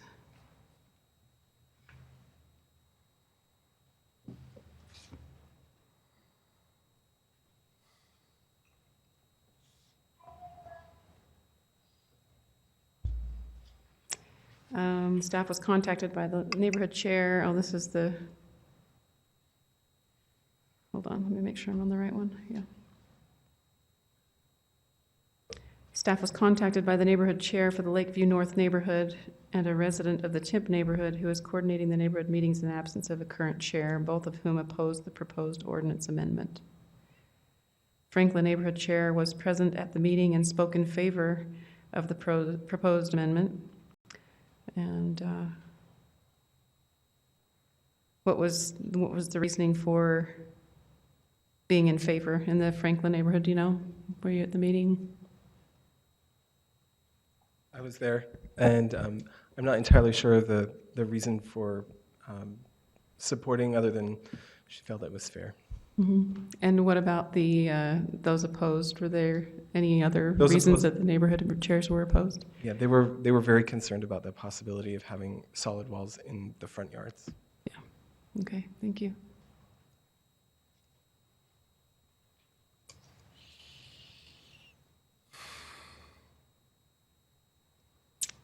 All right, this is scheduled for public hearing. So we will open this up to the public. If anyone would like to comment, please come to the podium and state your name and city of residence. Okay, seeing none, we will close the public comment portion of this item and bring it back to the council for discussion.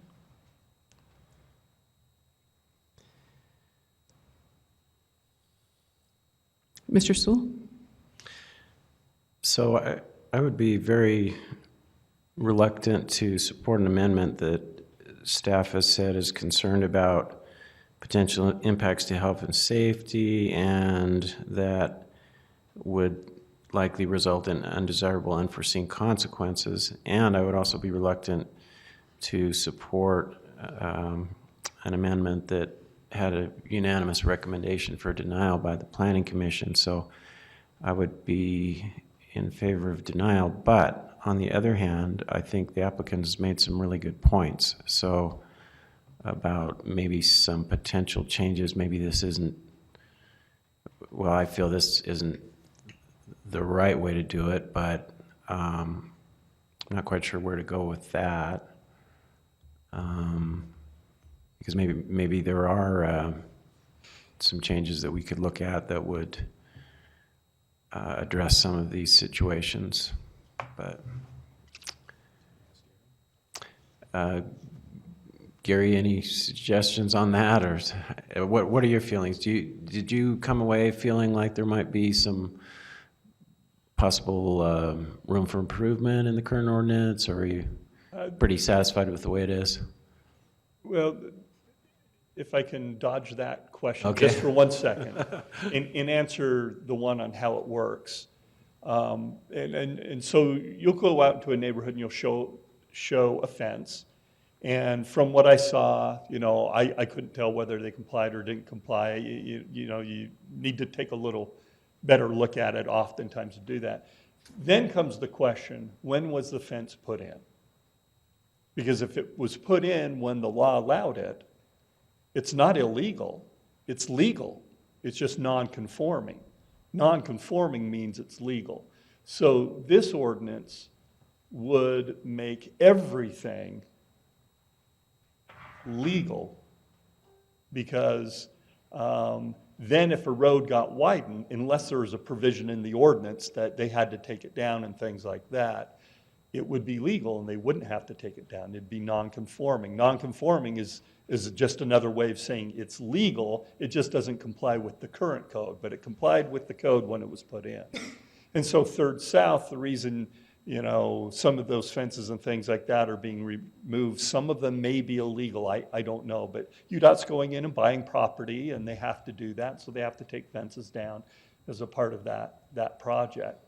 So when somebody shows something, says, see, this is illegal, at best I can tell from looking at a picture is, well, it may not comply with today's code, but it doesn't mean it's illegal. And then we have to go in and do a lot of research. So frankly, fence enforcement doesn't take a lot of our time. It's not a large volume of our work, and especially in the older neighborhoods. If a zoning officer drives down a road and sees a fence, they don't know, without doing a lot of research into it, that it's illegal. It may be non-conforming. We just don't know. We have to research it.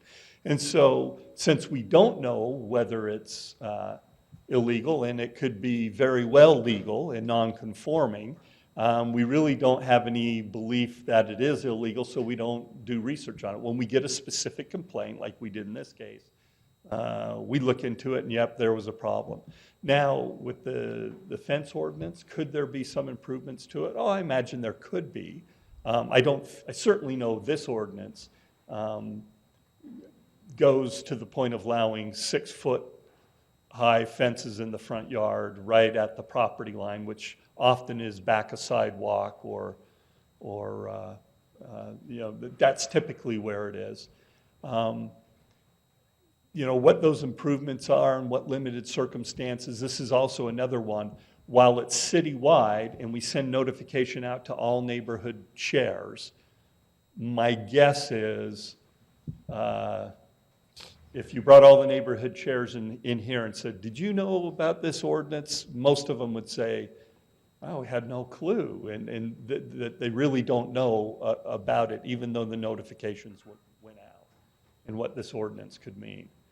So back to, there was nothing in the ordinance that we were thinking, in our current fence ordinance, this is a really big problem, we need to solve it. Because if we had seen something like that, we would have done it. We would have initiated that ourselves and taken that on. And so there's nothing big like that. Could there be some tweaks and things like that to it? Oh, I'm sure there could be, and under certain circumstances. But again, it's one of those things that hasn't been such a pressing problem for us, and hearing from the community that we've really taken the time to go and look at it. I would say I hear about maybe 2 or 3 fence cases a year in enforcement. And usually those things deal with sight triangle or clear vision triangles and things like that, and getting shrubs cut down and those types of issues. Are there other questions for Mr. McGinn? Thank you. So I would just like to say that when I first looked at this issue, first of all, I know how expensive it is to put in a masonry wall, especially a 6-foot masonry wall the entire length of your property.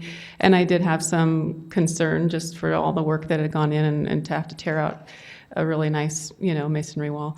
but I could also see the safety issues. Even though this one does have more visibility, there's no driveway right next to it currently, but it looks like there's an opportunity for a driveway on the, if they're, if they were to build on that lot. And I did see the concern that way, and I did see the citywide concern. And I honestly, until you pointed it out, Mr. Dabb, I've driven in and out of my driveway for 10 plus years and never ever thought about the fact that of the visibility of trying to see up the street. And so I actually appreciate you bringing that to my attention. And whether it's been there long enough and it's non-conforming doesn't really, I mean, I consider this a not so settled complaint. and so I would like community development to look at my fence and see if I'm out of compliance. And if I am, I would like for staff to fix that.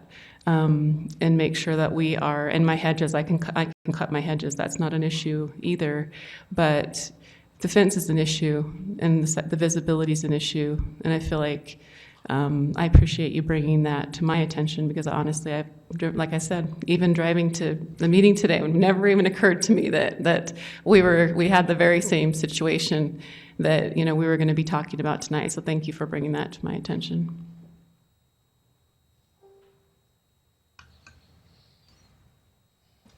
Mr. Harding? We've heard a lot from constituents on both sides of the issue about zoning enforcement and zoning compliance. I think the concern of, that the items that we enforce on, or the cases that we enforce on, because there are a lot of violations across the city, and we can only enforce on so many, and it's often precipitated by a complaint. I think it would be a pretty poor precedence for us to say that, oh, well, because we can't enforce on all type X zoning problems at the same time, therefore we'll just change our code so that they're no longer zoning infractions. I think that's a pretty poor precedent to set. It can be frustrating when you can look around and you can see other violations, and I think we've all received those trainings or presentations from zoning enforcement that say that when they receive a complaint, they will look around in the immediate area and enforce on other instances, but you can't do that across the entire city. So if something needs to be changed, then and we need to change it. But I don't think it's a good argument to say, well, because there's other places where it may or may not be, depending on grandfathering. So I struggle with that. I agree with Mr. Sewell about the staff recommendation and the unanimous zoning commission finding. Quite frankly, though, while I understand and I'm sensitive to some of the complaints, I agree with the planning commission. I mean, just kind of my own personal reaction to this is that it is poor design to allow 6-foot solid fences out deep into the front yard. To me, probably the biggest thing is that safety issue. It's not just pedestrians and cars don't just interact on the roadway, they also interact on the sidewalks. And so limiting the visibility up to the sidewalk, to me, is very problematic, both for cars as well as safety when you're walking at night or whatever. There's the potential for someone or something to be hidden behind that wall. When you're pedestrian, it's nice to be able to see what you're walking into. I really appreciated the report from the Planning Commission. I almost want to just read verbatim their points of discussion, but that probably would be redundant. So let me just touch on a couple of them. But all of those key points of the discussion I think are important. But whether, obviously we've got some grandfathering issues going on. We've got a lot of different, situations with corner lots and dual frontage lots and things like that. And, there's lots of things. But if there's instances where Provo City isn't following its own ordinances, we need to be very aware of what we're doing. We need to hold ourselves, if not to a higher standard, at least to the standards. And the Planning Commission makes that point, as well as, I guess the final point, the Planning Commission was impressed at the presentation, and I was impressed with the presentation. I think the applicant has done a lot of work on this, and I would support their recommendation that the applicant be given additional time to come into compliance. But I haven't seen anything that changes my mind or makes me think that the Planning Commission and the staff were off on their recommendations. Are there other comments? Nope. So entertain a motion. Well, since I just said that and put myself out there like that, I guess I'll go forward and make the motion to deny the ordinance amending Provo City Code Section 1434-500 fencing standards for residential zones. Thank you. Is there a second? I'll second that. So do we need to read the whole, or just the whole ordinance in the motion, or just the ordinance as written, or is that good enough? I think since you're not actually approving, or since We're the motion denying is it. not to approve it, it's clear to everybody what agenda item we're on. So just, I think a motion to reject the proposed ordinance amendment is sufficient. Okay, and then Mr. Winterton is second. All in favor? Thank you. The motion carries to reject the ordinance amendment. We'll now look for a motion to adjourn. Oh. One more, do we need to do anything to direct zoning to provide more time to come into compliance? Is that something that we need to do here? Well, that's not really a legislative prerogative. Okay. I think you've expressed your intent, and I'm confident that the administration will take that into consideration, but that's an administrative function, so. Thank you. Thank you. Is there a motion to adjourn? Thank you, Mr. Winterton. Is there a second? Thank you, Mr. Van Buren. All in favor? Thank you.